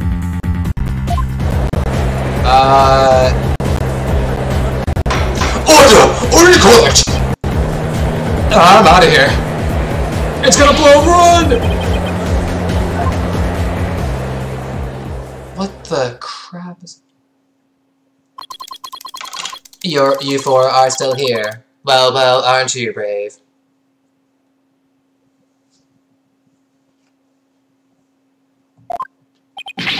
I just wouldn't do it for the not even his coin to run.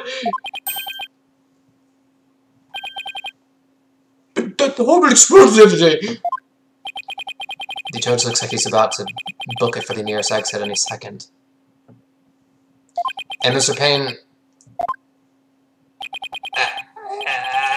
that is... Okay. And he's off. Mr. Wright, what do we do? It'd be pretty pathetic to run now, wouldn't it? But the bomb might... But the bomb might really go off.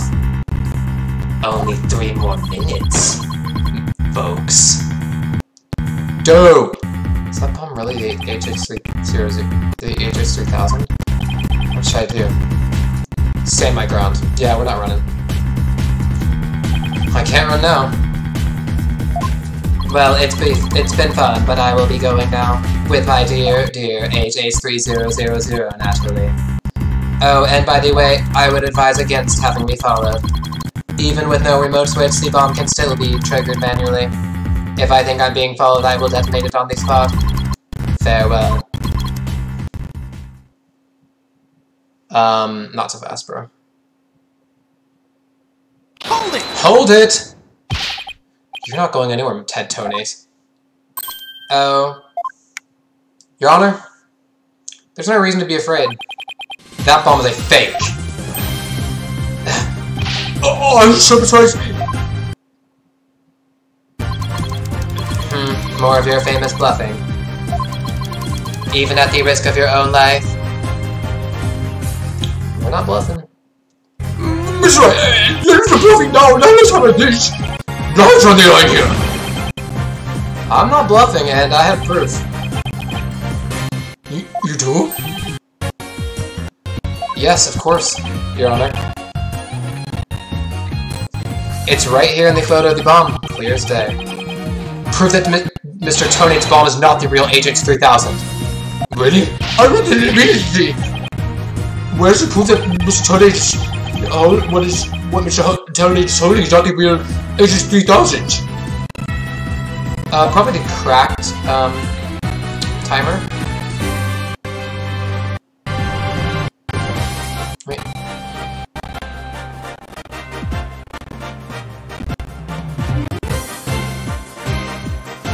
Take that! The display for the timer on the bomb in the photo is broken. Most likely broken. Mr. Tonate used the bomb to attack Detective Arm. But the display on the bomb in front of us is not broken. Oh, you're right. Therefore, this is not the real HX3000.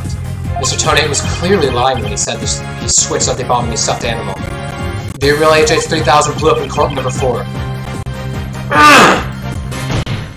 The bomb is nothing more than a fake, a model used for training purposes. Fear not, Your Honor. I will examine the inside of this the bomb transport case myself. Yes, please do that, Mr. Wright. No! Stop!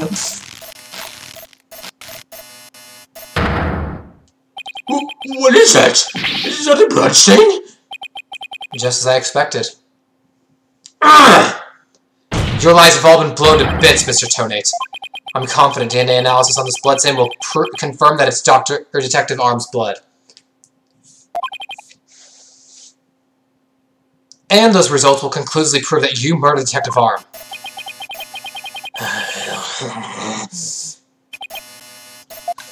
How about it, Mr. Tonate? Think you can dismantle this evidence? This decisive evidence?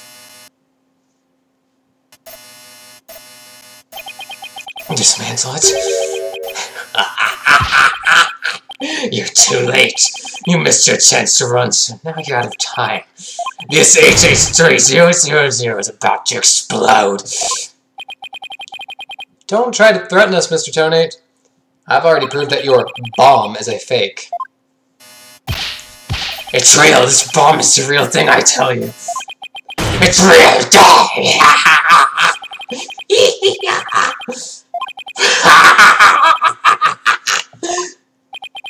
Mad bomber party of 1. There's no time left. It's gonna blow. I have to disarm it. I have to take it apart. I can dismantle anything. I can take apart evidence. I can take apart bombs. I can dismantle it all.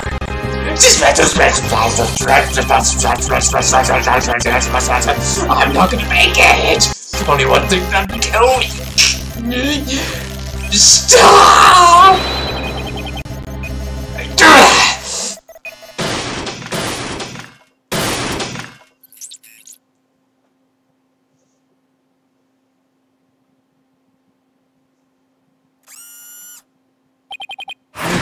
hate it.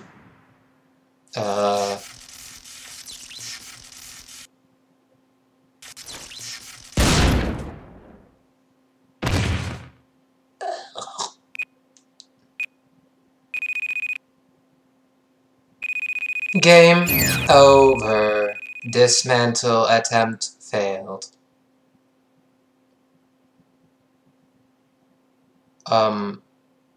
Okay, that just happened. Oh, because bombs are shaped like eyes are shaped like bombs. It's all over. My life has been blown to pieces. It's all that stupid woman's fault. I was selling the bombs I discovered in the black market. When I tried to take this one, she just had to notice, didn't she? She confronted me in courtroom before that day. That's why I had no choice. Dope. Before I knew what I was doing, I hit her. It's all her fault. While I was looking for a place to hide her body, she left a message in her own blood. The trial was about to start, so I didn't have time to clean it up. I thought for sure I could disguise her death with an explosion. Then that stupid defense attorney started sticking his nose in my business. After my testimony yesterday, I went to court in number 4 and... I found that kid all up in my bomb transport case. That's when I snuck up behind him and... BAM! And when the idiot police arrested that little girl, I thought for sure I could pin it all on her. Why? Oh, why?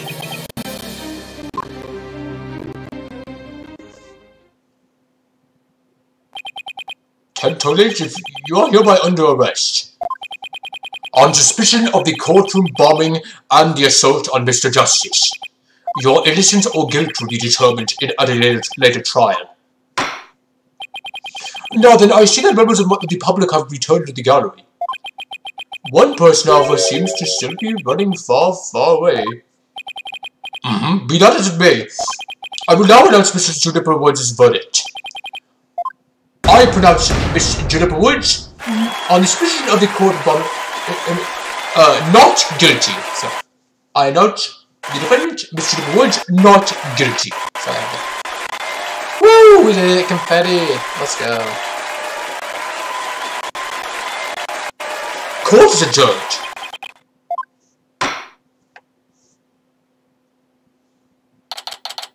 December 18th, 12:31 p.m. District Court. Defendant lobby number 5. You did it, boss! Yeah, I guess we managed to pull it off somehow. So many mysteries cleared up all at once. It was amazing! It just sort of worked out that way, didn't it? That's not the kind of thing that usually just works out. You made it happen. And the way that that mean old prosecutor hightailed out of here, that was great. Mr. Wright, Dina, thank you for everything you did for me. I'm so happy for you, Junie. Now you can go back to being home to the forest in peace. I hope the both of you will come and visit me there sometime. That'd be nice. Thank you for the invitation. I don't know, Mr. Wright. I'm not so sure you can make it all the way up to Junie's house. How high do you live again, Junie? Around 3,000 feet, I think. What? That's no forest, that's a mountain! But you know, boss, there's something that still bothers me about the case. One little mystery we never got around to solving. Oh, that? Yeah, I was wondering about that too. Is this the unsolved mystery you're thinking of? Oh, where'd the remote go? Yeah. Take that! The remote switch, right? Yeah, I wonder where it disappeared to. Maybe Mr. Tony just got rid of it somewhere? Yeah, it is a pretty big thing to leave unsolved, though.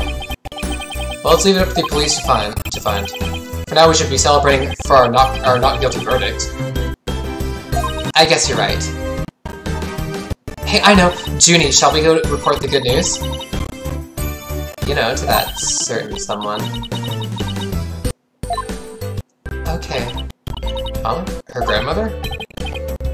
No, silly Joe Paulo! Oh, right. Well, why don't we all go to the hospital together to see it? Great idea. I bet he's bored out of his mind. Okay. And so the courtroom bombing case came to a close. But the next trial was just over the horizon. There's never a dull moment with so many lawyers in the office. That's for sure. That's for sure. Apollo Justice, Athena Sykes, and me, Phoenix Wright. Between the three of us, there's no case we can't solve. When our powers combine, we're an unstoppable team. At least, that's what I believed.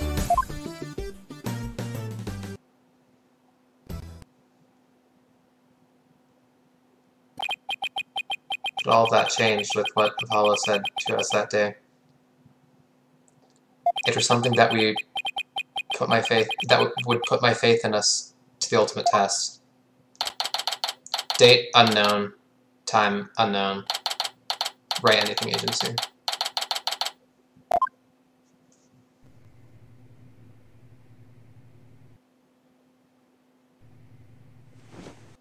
Sorry, but I'll be taking a leave of absence.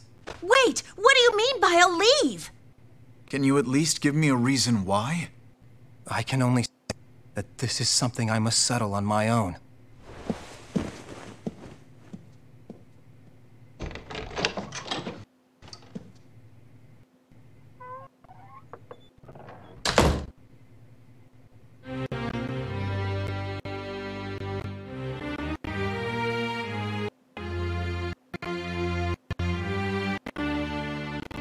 Oh, why, Apollo? Why are you shutting us out? Very weird.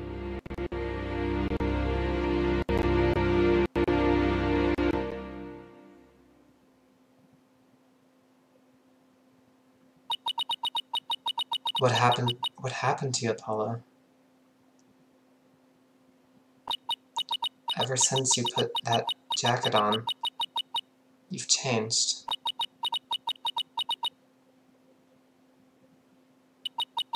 And now, for whatever reason, all my mind keeps doing is returning to the day I first met you.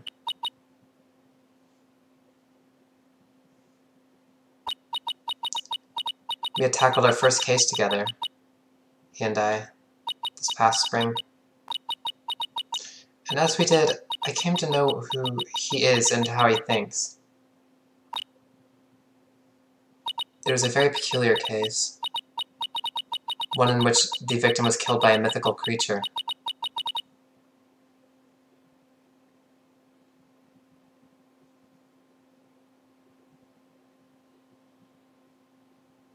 The end. Okay, on that, I think I'm going to call the stream here. That was a good stream, about 3.5 hours almost. We got through the entire first episode, so I think that's definitely good for today. So I'm really happy that you guys could come along for the ride. That makes me very happy. I'm super glad to be back into this. And I forgot how tiring it is to do those voices for so many hours. I'll have to take breaks in between or something. But yes, I will upload this video and probably take a few clips from it to the Twitch channel. But yes, so next stream might be next week. I'm not sure, but sometime in the near future. But I'm super happy to be back doing Phoenix Wright. So thank you everyone for coming to the stream, and thank you everyone for watching on the YouTube channel. And I will see you guys in the next video. Bye-bye.